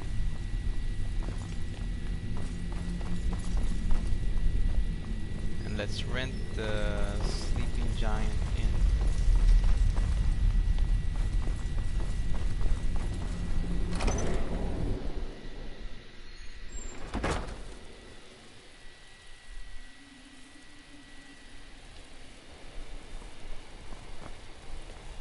Look at the sky.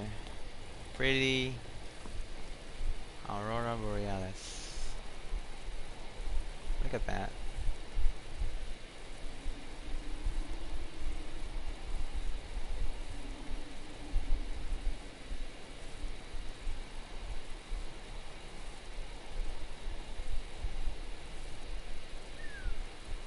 And the moon.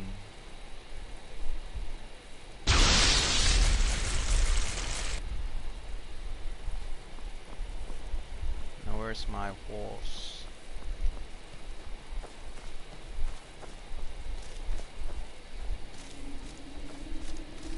Oh, there it is. There he is.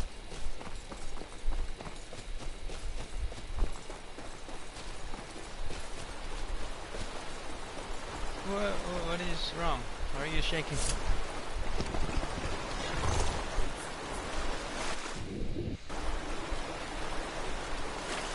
go here, boy. And let's return to Clement first. Alright, hold on guys, I need to pee.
Okay, we're back.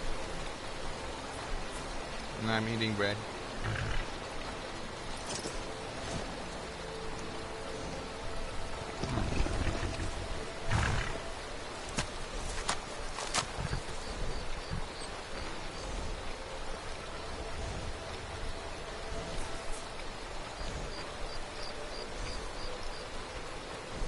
Hold on.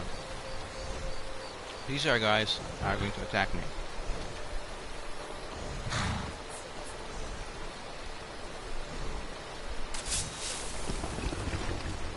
You there.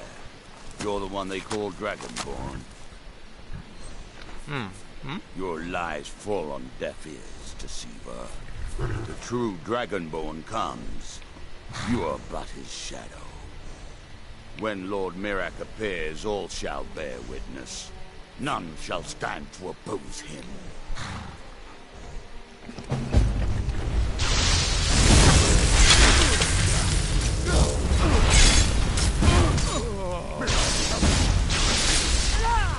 Wait, I have a...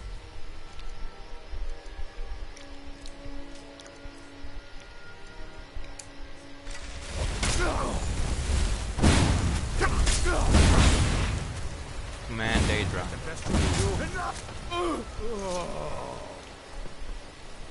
And my Daedra is mine.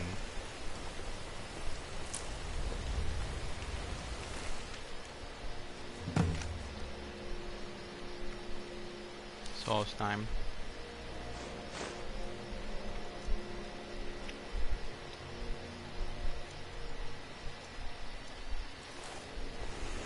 I haven't gone and went to the Souls time part. John's Flame Atronach.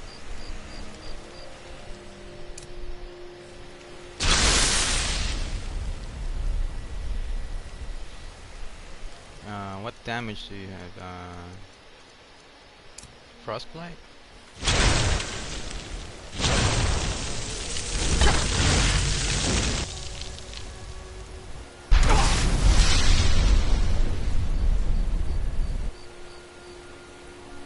Oh. You don't.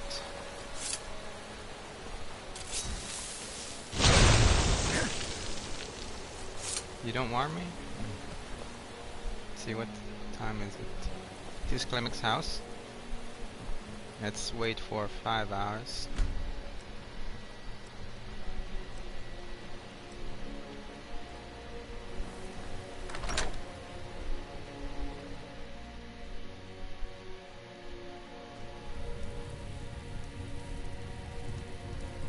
Klemek, are you here? Where is he? Did he go outside?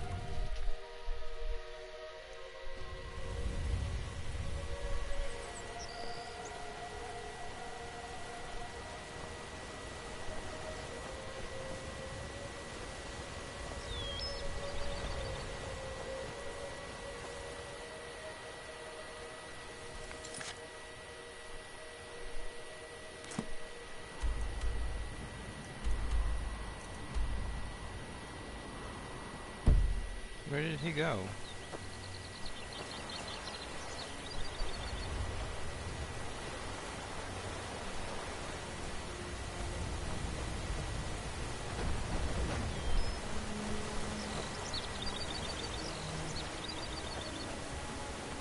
Is he still in the inn?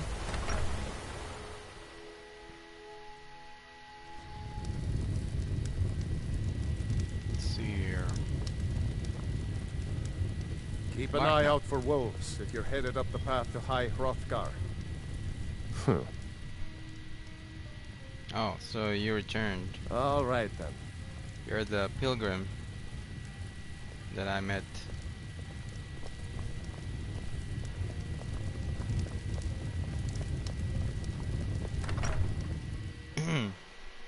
I'm looking for Klemek. We need to speak to Klemek. I already dropped his supplies at High Hrothgar. Yo, Pavan! Welcome to the screen, man. How are you doing? Are you new? Do you play this game also? This is my second playthrough, and my build is... I'm just exploring the build, but where I'm trying to find Klemek. I have just finished his quest. I drop off his supplies to at High Hrothgar.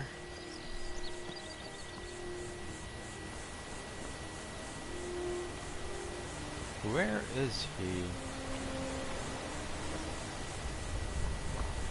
Did he die or something? Hopefully he did not die. Hey brother, have you seen Klemek anywhere?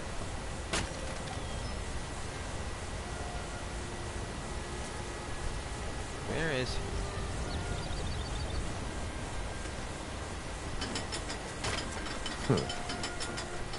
Let's see here. Fellstar. Where did he go? He's not in the inn. He's not in his house.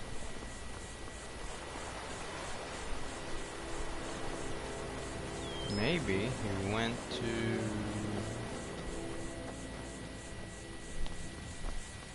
the bar inside the Barrow.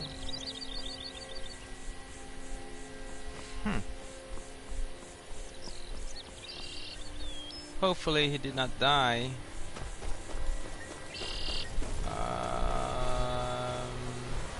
Hey, there's someone there. Is that Clemic? Oh, I think it's Clemic. Hey, what are you doing here? You've been a good friend to me. That means something. What are you doing? Are you catching fish? Anyway, I delivered the supplies to High Hrothgar. Quite a climb, wasn't it? Yeah. Anyway, I rode much with my appreciated. horse. Here, take this for your troubles. Oh, welcome. Thank you very much. Thanks again for the legwork. 500 gold.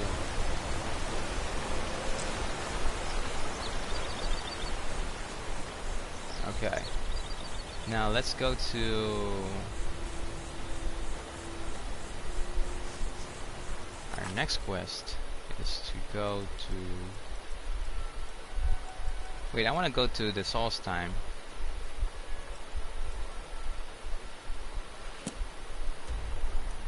Let's travel to Solstheim. I haven't ever done those quests. And I just met with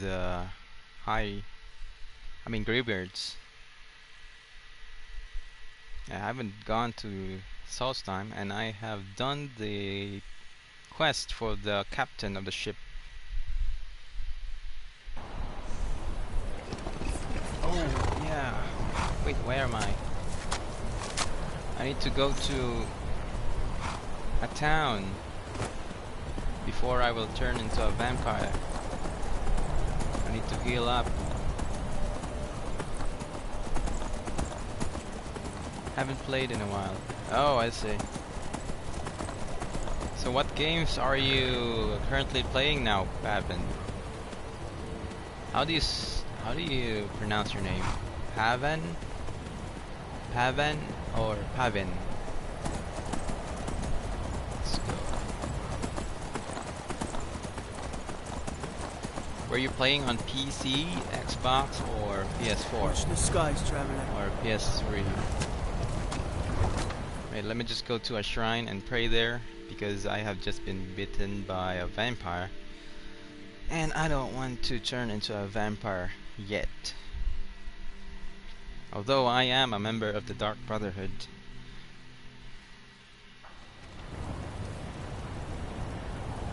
Good Where's to see you their again. shrine?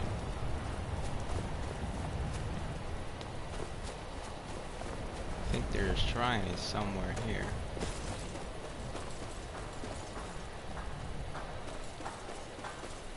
That's the Hall of the Dead.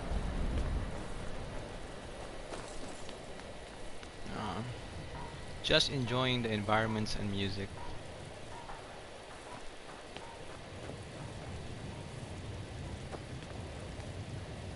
Oh, you mean you're enjoying your currently there, or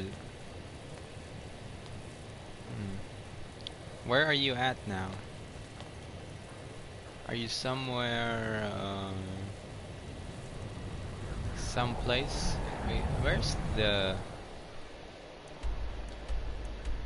shrine?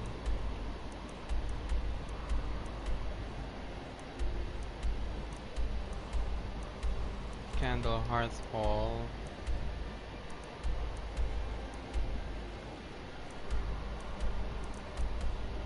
Do they have a shrine?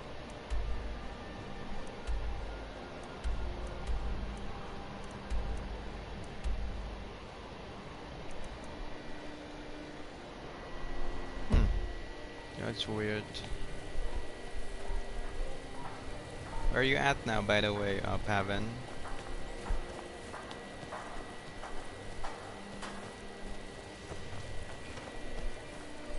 Nah. Your stream right now. Oh, okay. I thought you were at somewhere.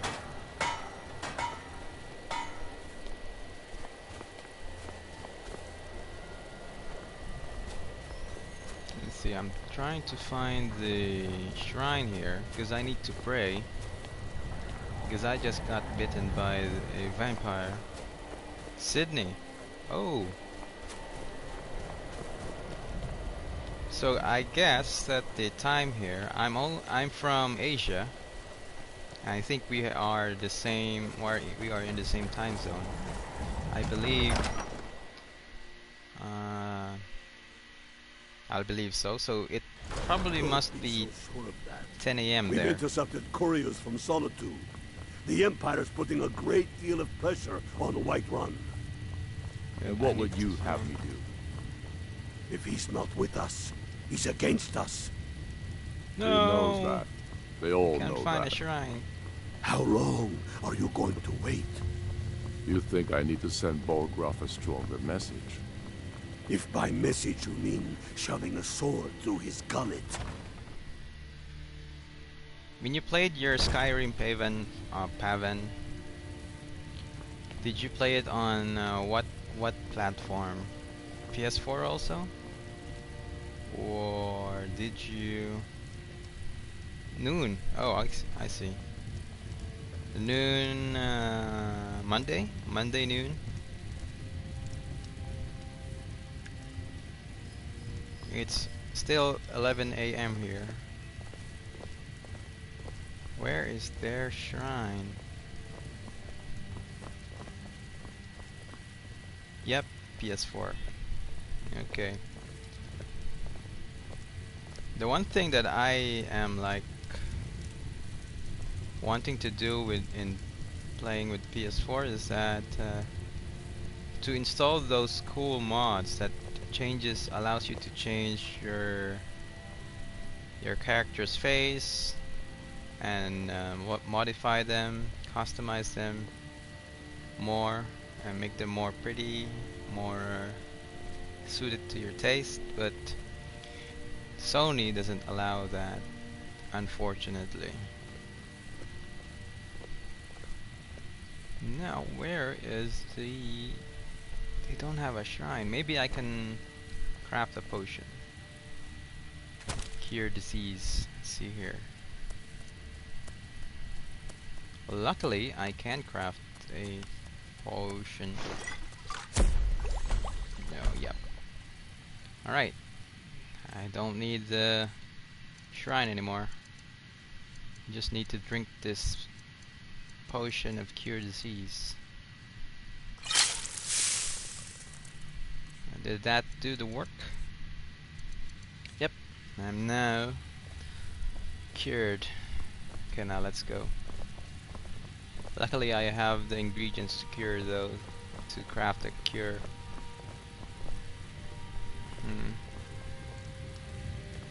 Waiting for Kingdom Come to install at the moment. Oh, Kingdom Come!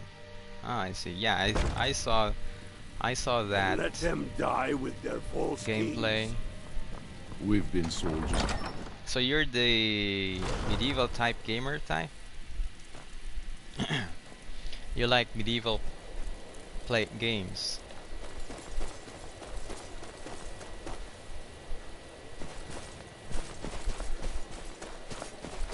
Let's go to this one.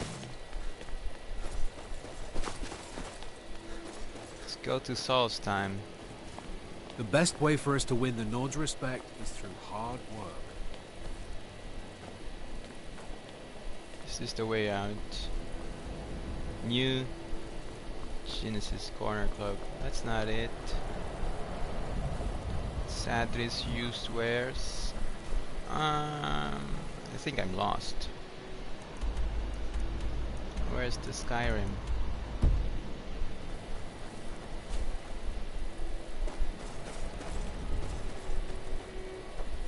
Oh, here it is.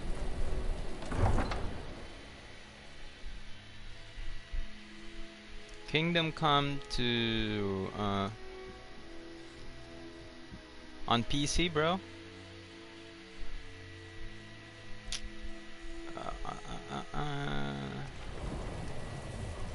Alright, let's go.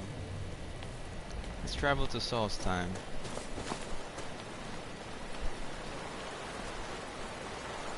There are the boats. I'm gonna talk to the captain.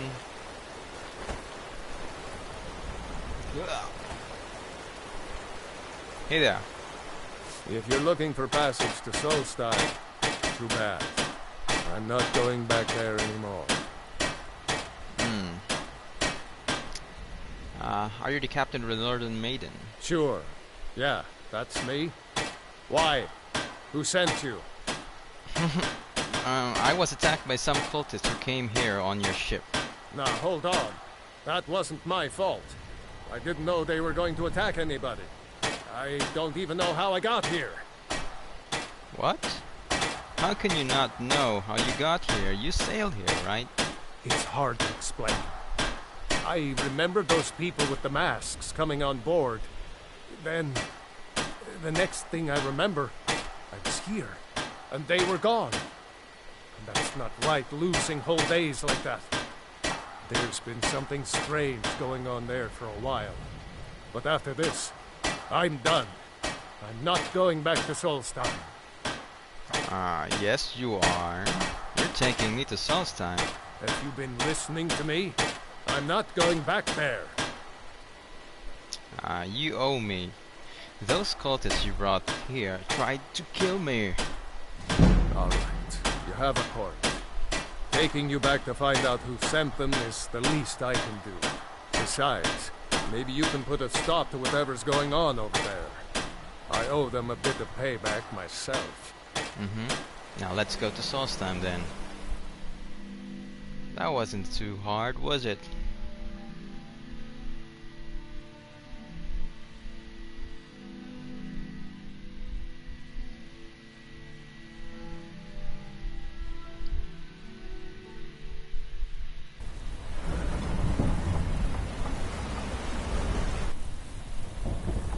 Okay, this is Solstheim. I have been here before, but I didn't go through the quest and explore this land. Here we are. This is Raven Rock. Can't say I'm all that glad to see it again. Good luck. Maybe you can figure out what's going on around here. I'll try, my friend. I'll try.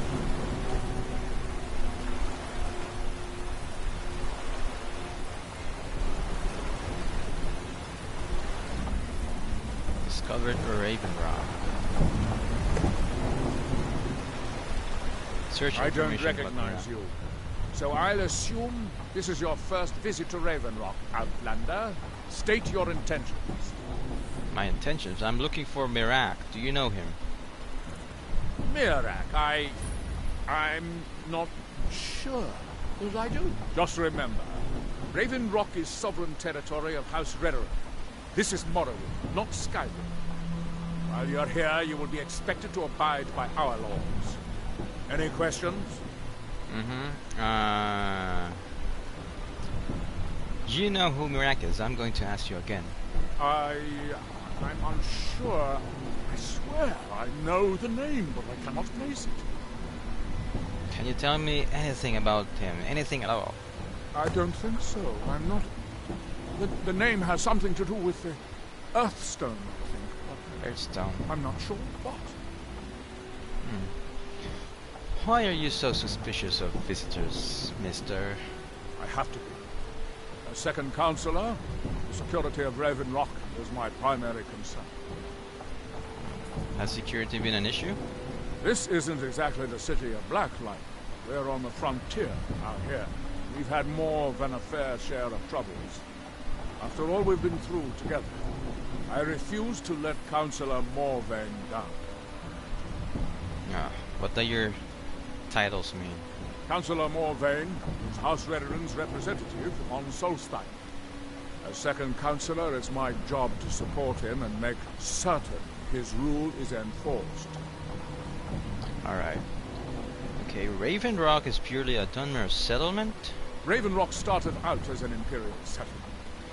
The Empire decided to abandon it, just as my people were first setting foot here. They left the town a shambles. But when House Redderin took over, we turned it around and it became ours. And even if it's been a struggle to make this island livable, we're proud to call it home. Okay, you mentioned Blacklight. What is the city of Blacklight? Your ignorance of our homeland doesn't surprise me. It's the capital of Morrowind. Been that way ever since Mournhold was sacked by the Argonians. I don't visit there often anymore, but we still get the occasional supply ship and visitors from there. So the Argonians invaded Morrowind.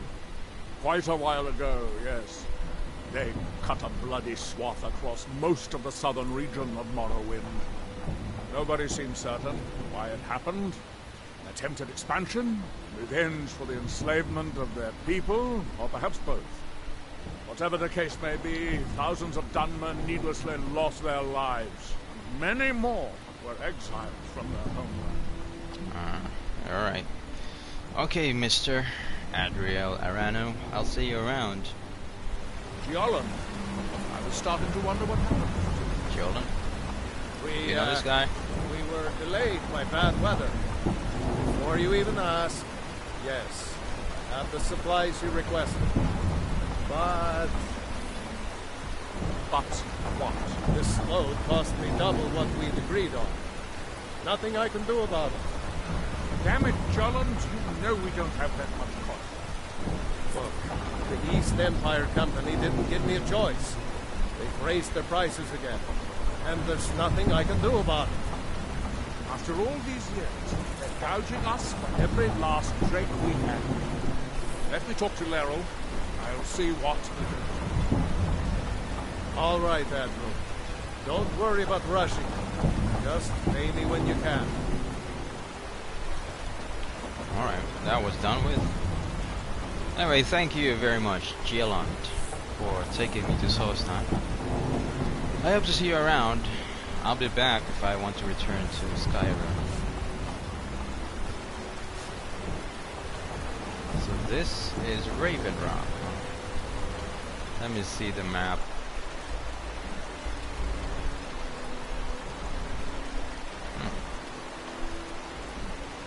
It's pretty large.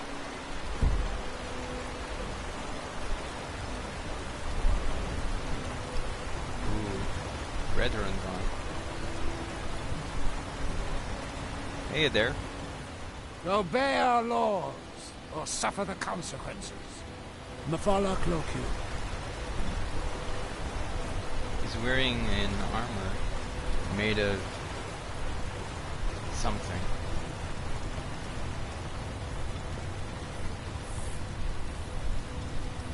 Look at their houses.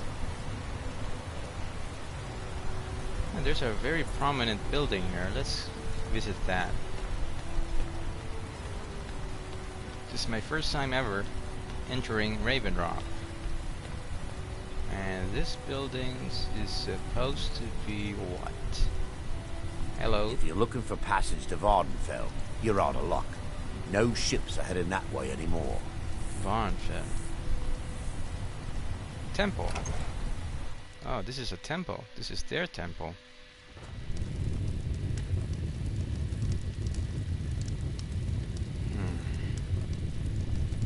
Hello? Anybody here?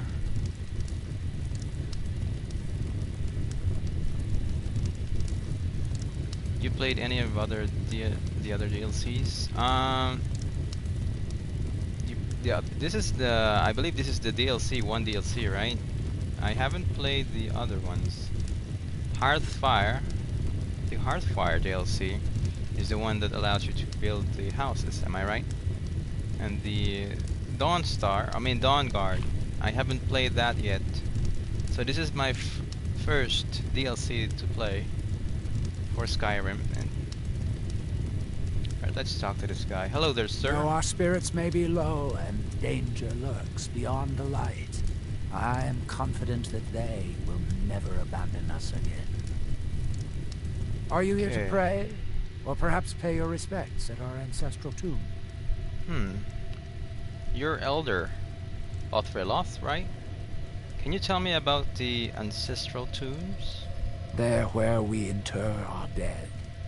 They are sacred places, meant to honor their passing. Sadly, we've been unable to use the ancestral tomb beneath the temple as of late, and have resorted to other locations to scatter the remains. So, can you tell me why can't you use the tomb underneath? Those foul vermin. The abominations we call ash spawn have risen from the ashes of our own ancestors.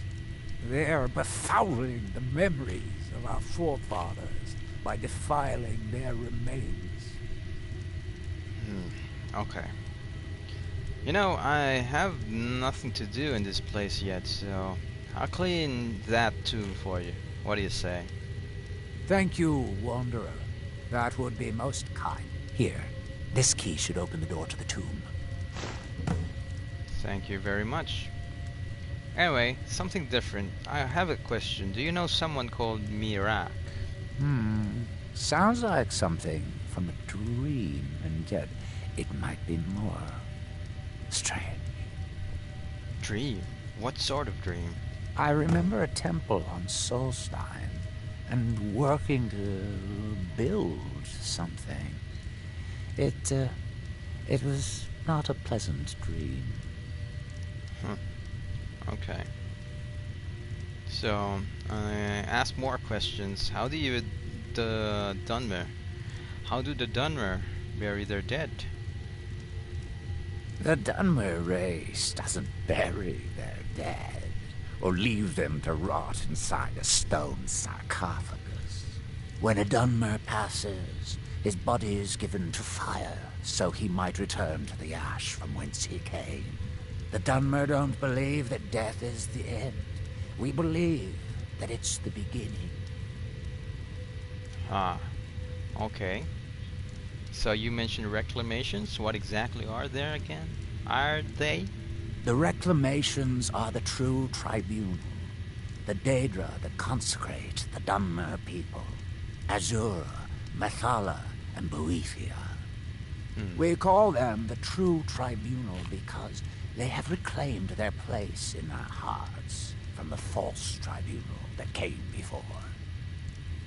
The false tribunal. Can you tell me more about that? Sotha Sil, Amalexia, and Vivek represent what was. Beings who won the Dunmer people's hearts with their actions, but blinded them just the same. They were aberrations, false prophets. They used their status as heroes to shield the true tribunal from our minds. But now that they've been destroyed, the light can finally shine upon the House of Reclamations. Alright. Okay. Thank you very much, and I'll cleanse that tomb for you, Elder. Be cautious, friend. The ash spawn are soulless beings with no regard for compassion. Okay. I'm gonna switch my spell to flames. Ash spawns. Maybe they're undead also? Ooh, what are these? Scat scroll. Are you looking?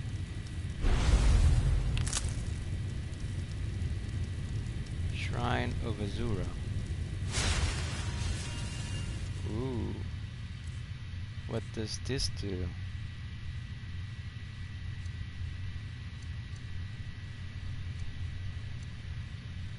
Resist 10% magic, plus 15 resist magic. Ah, okay.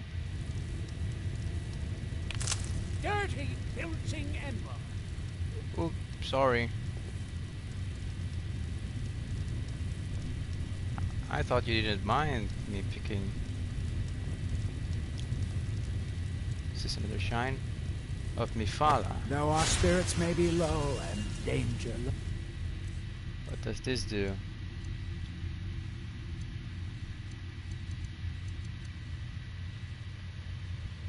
Prices are 10% beyond the better. light. I am confident that they will never abandon us again. What about this one?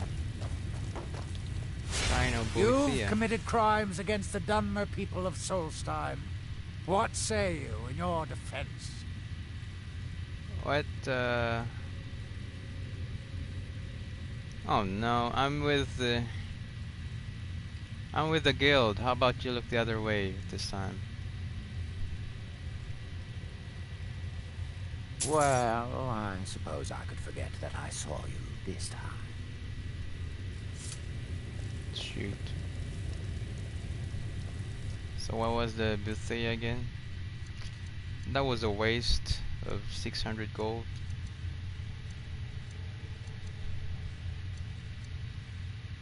One-handed weapons do 10% more damage. Ooh, nice.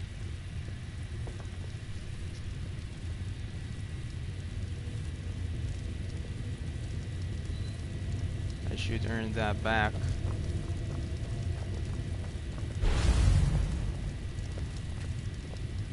Wait! I should steal that. Pickpocket.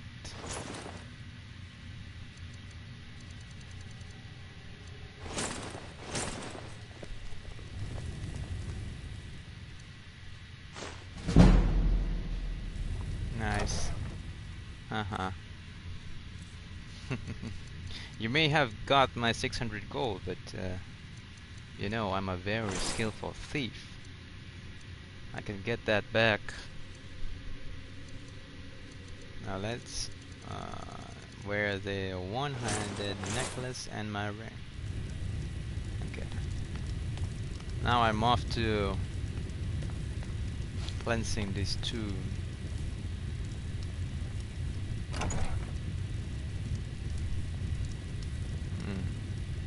Ooh. We have a lot of... Let's close this door. We have a lot of bone meals.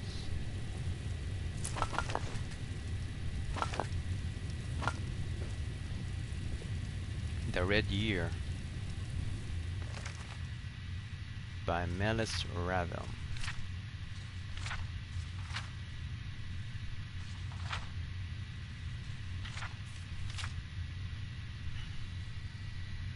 Forward.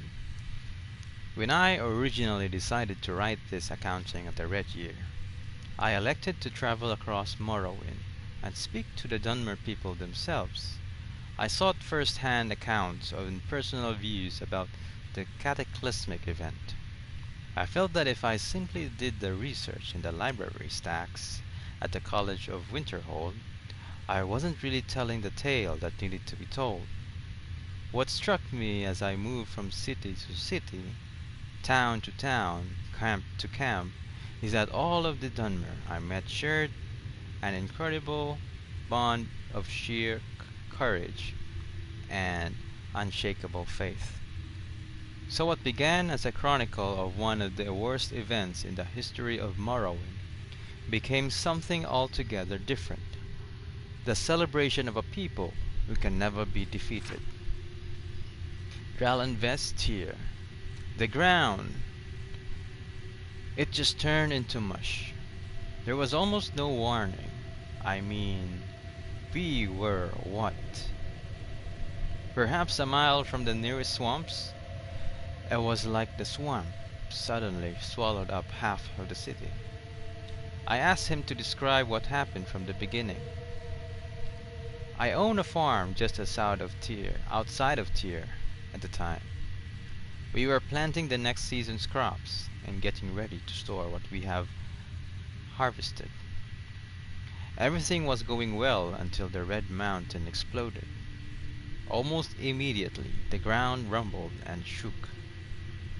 Cracks started forming everywhere, and then the water just started seeping through.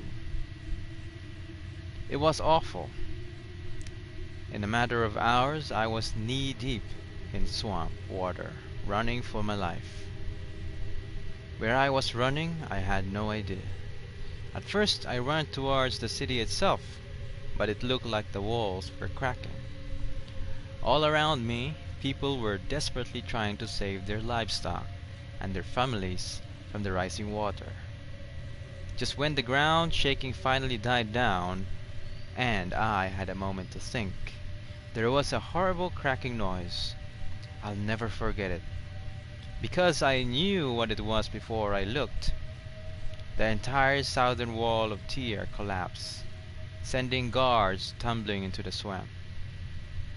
I heard people screaming as they were covered by the rubble and forced down into the water. Forgetting my own problems, I looked over at my fellow farmers who were all staring at the carnage unfolding before us. Suddenly, we all just forgot our own problems and ran to help. There must have been hundreds of the poorer folks who live outside the walls helping the richer ones who lived in the city.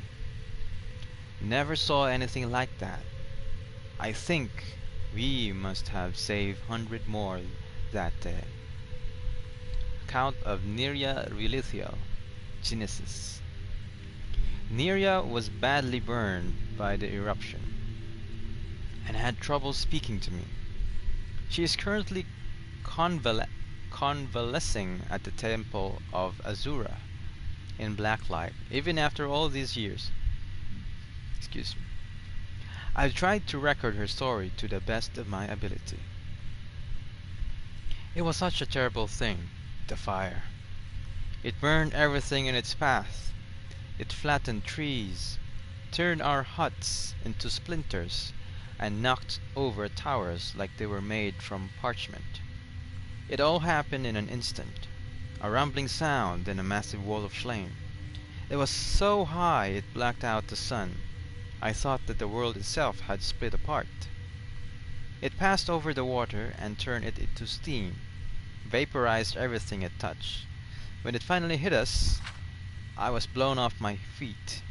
Didn't even time to run away or seek shelter. I ended up in the riverbed next to town, which kept some of the flames off of me.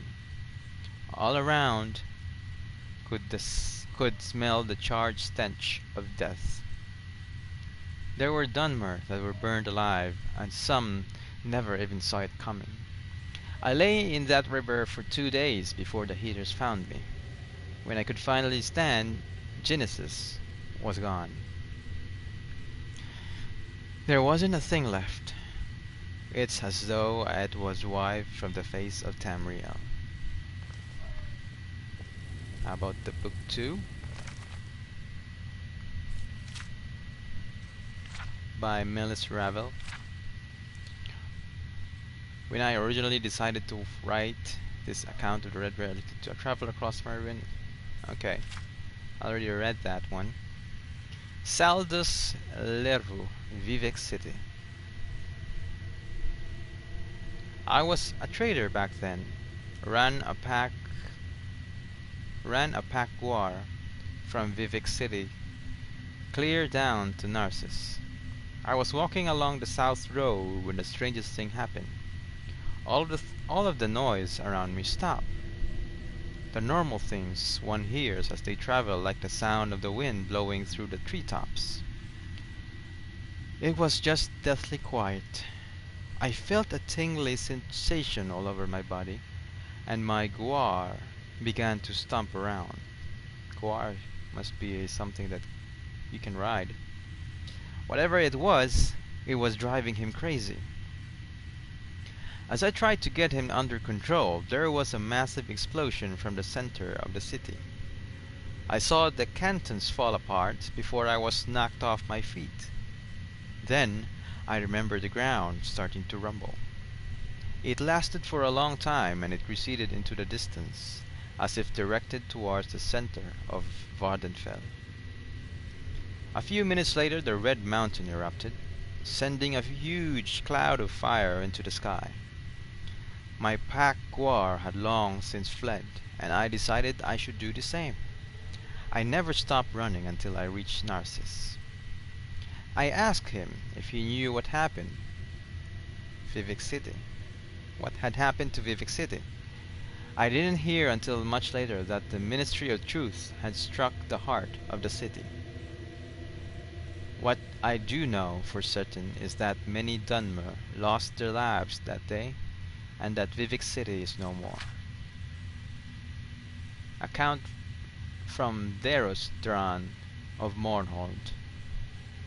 The Red Year didn't heavily affect Mournhold itself, but it touched many of the people who lived there.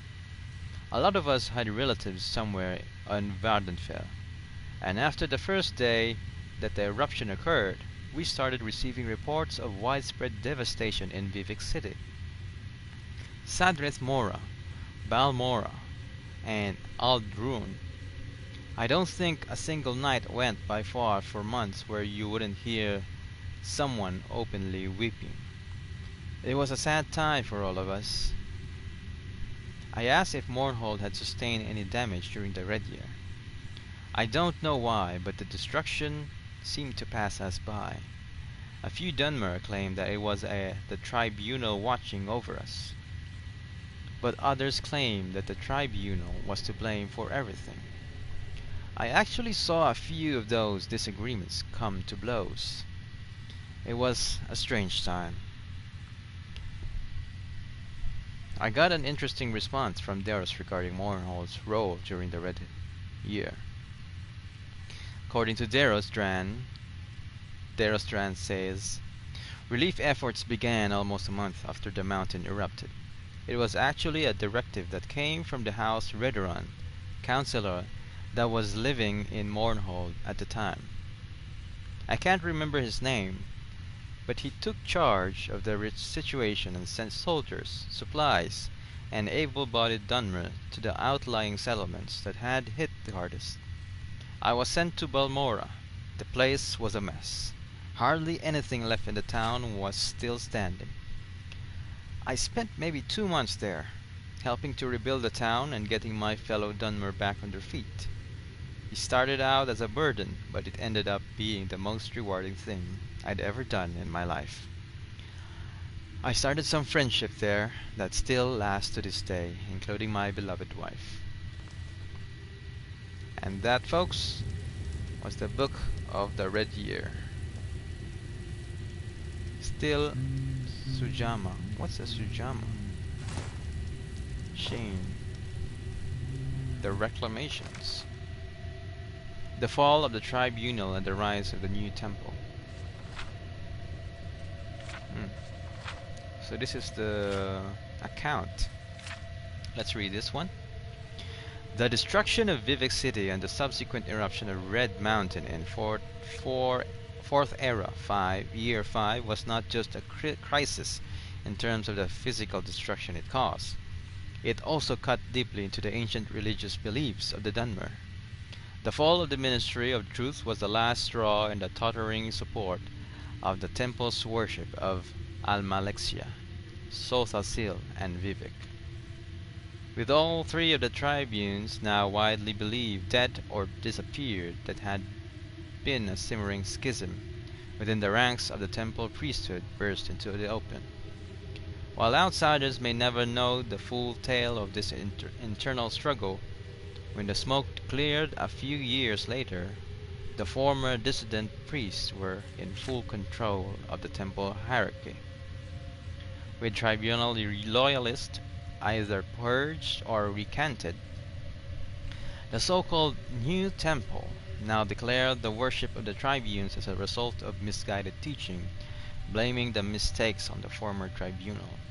The temple now taught that the Daedra venerated by the Ashlander tribes, Azura, Mephala, and Boethia, were the true way and should be revered by the Dunmer people. Finally, the Daedra were named the Reclamations, as if they were reclaiming their status from the tribunal. In an elegant compromise, no doubt intended to reconcile the large majority of the temple priesthood, who were neither dissidents nor fanatic tribunal loyalists. Almalexia, Sothasil, and Vivek were relegated to the status of saints, a traditional way to venerate the most honored Dunmer ancestors. This apparently satisfied enough of the existing priesthood that the new temple was able to maintain at least a semblance of outward continuity. The rise of the new temple almost completely vindicated the previously persecuted Ashlanders, who had continued to worship the three Daedra throughout the tribunal's rule. The Ashlanders are now lauded as the keepers of the old ways and having true vision. It is now quite common for many of the Dunmer people to make the arduous pilgrimages into the Ash Waste to seek the counsel of the wise women. These women have supposedly opened the eyes of those who they claim were blinded by the tribunal, and directly connect the eruption of the Red Mountain and the Argonian invasion to the anger of the Three Daedra. House Indurel, whose fortunes were so entwined with the tribunal temple, suffered greatly from its fall. While House Indurel still technically exists, the priesthood of the temple are now considered one and the same with House Indurel. Those who become priests are now considered to have joined Indurel. The political power of the Indurel has thus passed entirely into the hands of the temple, although members of the old House Indurel are still overrepresented in the priesthood. The rise of the new temple has a number of interesting parallels with the rise of Redoran. Each filled the vacuum of power resulting from the crisis of Red Year. How durable these new arrangements will prove, religious and political, remains to be seen. The span of 2 centuries is quite brief in the long history of the ancient Dunmer people. And that was the Book of Reclamations. Can I sleep in this bed? No. Alright, what's this book? The 5 Far Stars. This is a volume of verse collected from wise women of the Oshilaku, Ashlanders. It consists of verses composed by Ashlander warriors, champions, and Ashkans, committed to memory by the wise women and transmitted down the generations. I Shrink to Dust is attributed to the long-dead poet and warrior Zershishi Mushmanul. Rise from the darkness, Red Mountain, spread your dark clouds and green vapors, birth earthquakes, shatter stones, feed the winds with fire, flay the tents of the tribes of the land, feed the burned earth with our souls, yet never shall you have your rule over me. Never shall I tremble or flinch from your power, never shall I yield my home and hearth, and from my tears shall spring forth the flowers of grassland springs. Oh, what does this do, by the way? I stolen a shine. What's this? Restore 25 stamina. Decreased target stamina regeneration by 30%. Tujama. So these are their local drinks in the Dunmer. Death Brand. What's this one? A pirate's tale.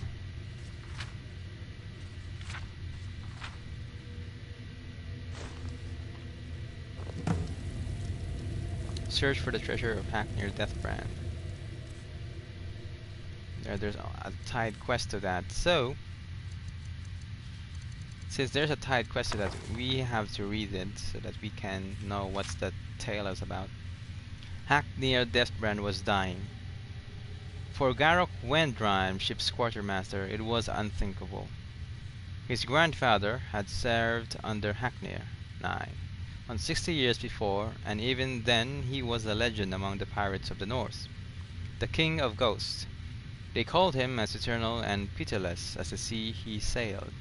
To Garrock, who had seen him charge into battle, clad in armor of gleaming stalrim like the kings of old, his twin swords scything men like grass.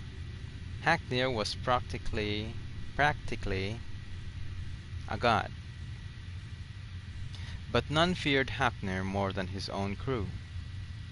They knew his rages, his fits of madness, how he delighted in torture and murder for its own sake. And there were even darker rumors. Some said he fed upon the blood and souls of those he killed to extend his unnatural life. Some thought him a Daedra, loosed upon the mortal world, and others said he owed his life and power, his armor and swords to a pact with Dagon, Prince of Destruction, And the seal of that pact was the terrible wound that scarred his face, never to heal. The death brand which no man could look upon without flinching. All these things ran through Garuk's mind as he took his place on deck at the head of the crew, exchanging a curt nod with Thalin, the ship's helmsman, and his chief rival. By sundown he thought one of them would be captain, the other would be dead. When Hackner finally emerged from his cabin, the crew fell silent. He looked frail, his voice raspy, but even so he had a presence about him. As he looked over his men, the most brutal murderers ever to ply the northern seas, not one could meet his gaze. At last he sighed. "You wish to know me, who will be my successor, and how my share of the treasure shall be divided?" That was the question, but even so there were rumors of protest. Hackner cut them off. "All these years I have looked for one who was worthy to take my place, or strong enough to take it from me. Not one of you even comes close, and so none of you shall have it." He extended his hand. "In Dagon's name I place a curse upon my armor and my swords, this ship and all it carries, until the day when one of you can best me in combat. You shall have not a single coin." He looked up at them. "Be grateful. I have left to you with your lives." Garruk and Thalin shared a single glance. Had anyone else said such a thing, there would have been mutiny. A hundred treasure-mad pirates against an old man. But this was Hackner. The crew was silent. Hackner threw a map at Garruk's feet. "Garruk, take a longboat and bury my armor in the places I have marked. Thalin, we sail to my tomb, where you shall leave me with my gold. Then burn your ships, and do as you will. I am your captain no more." And with that he turned and stalked back to his quarters. At daybreak Garruk took his leave and set out in a longboat with 3 of his men.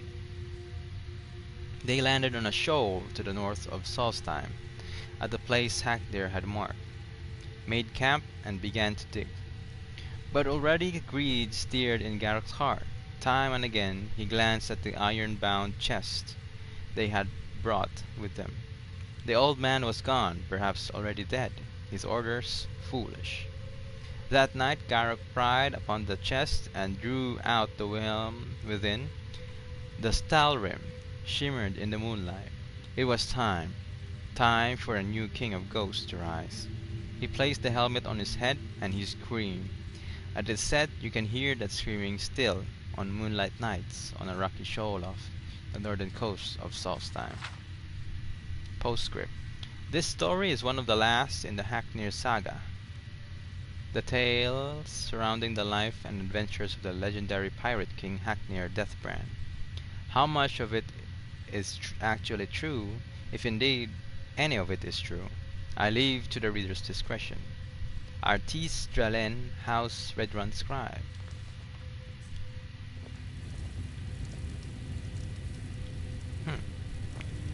Interesting. Let us find that.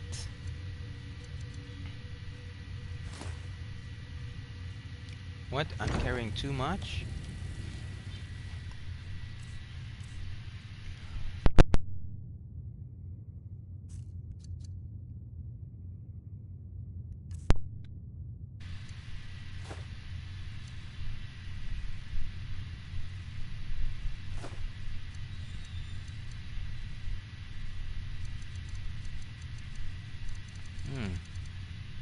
What's weighing me down?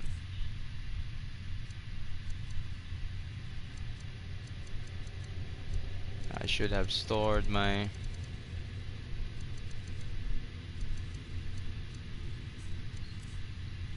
weapons.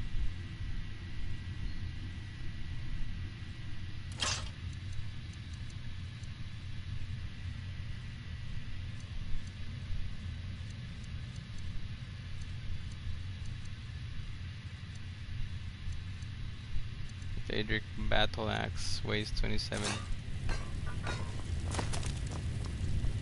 Alright. Okay, let's slay this. Let's clear out the tomb.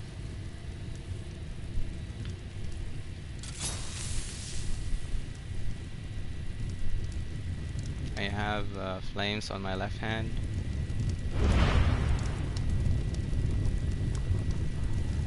Ash.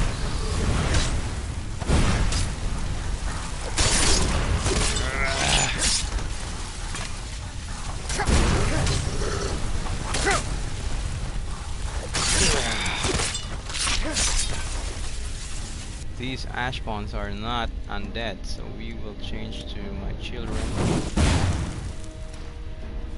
Oh, sorry. Ash spawns, so this would work more with frostbite. Oof, oof. Where is he?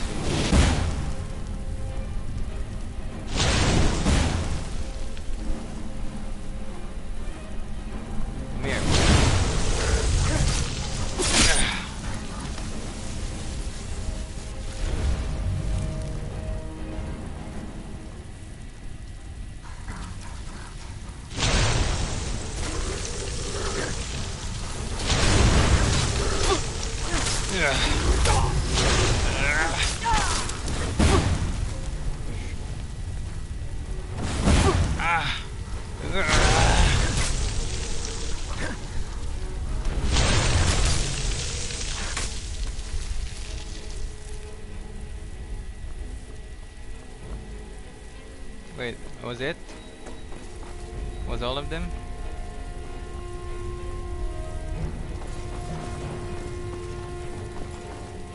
Open temple. What do they have? Gold ore. Spawn ash.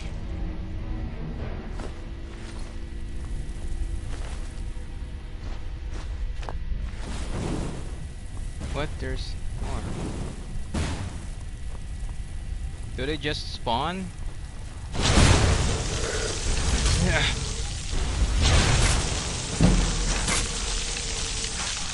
Yeah. Die. What? There's more? Yeah.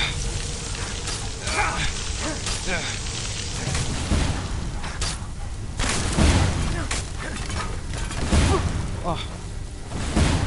What? Where is he? Ah!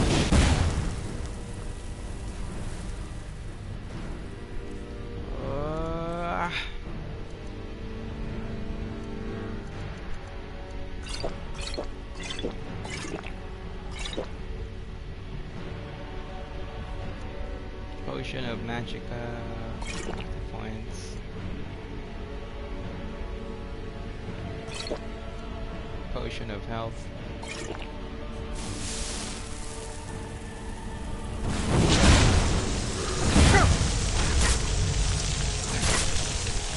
Maybe I should have the thunder. Yeah. Why do it stop? Yeah.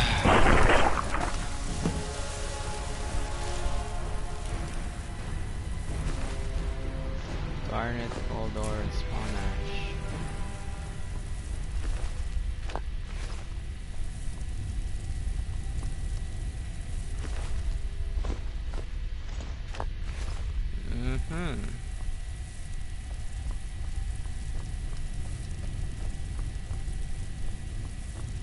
Their loot is quite good. They give me some ores. But these ores weigh so much. Each of them weighs 1 kilo.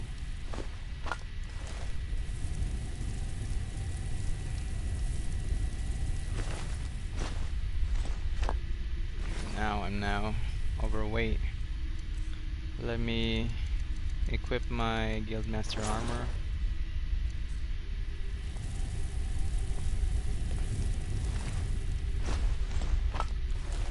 because I need the additional weight to carry. Oh, that's empty. And I need to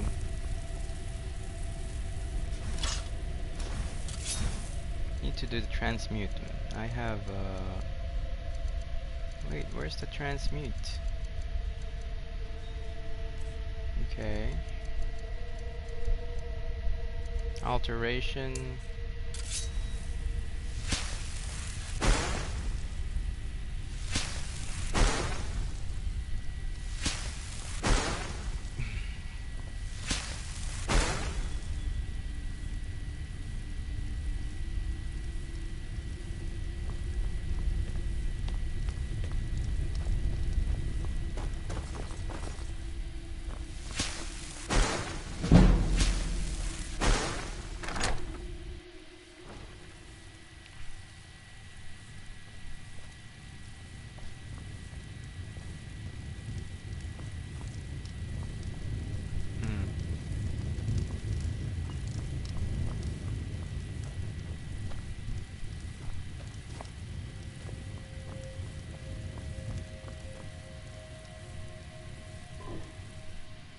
Ashiam.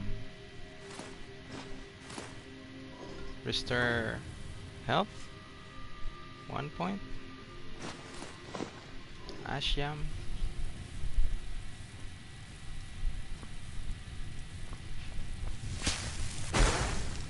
You have no ore that can be transformed. Okay.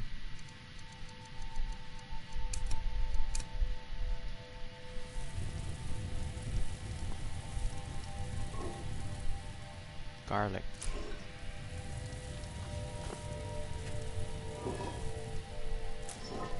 Berries.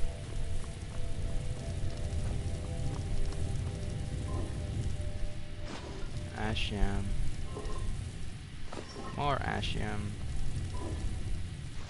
And another Ashiam. Solstein. Should go to...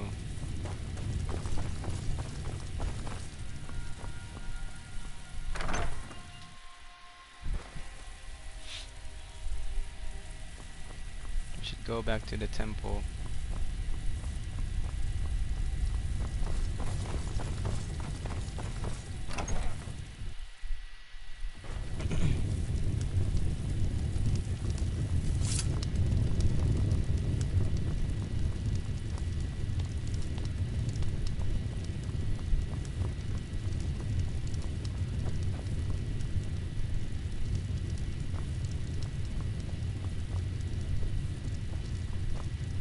Wait, where's the elder?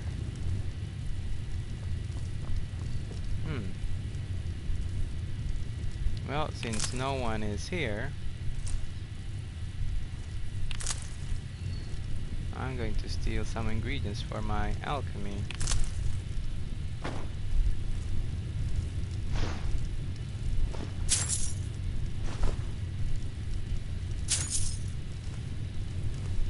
This is a good place.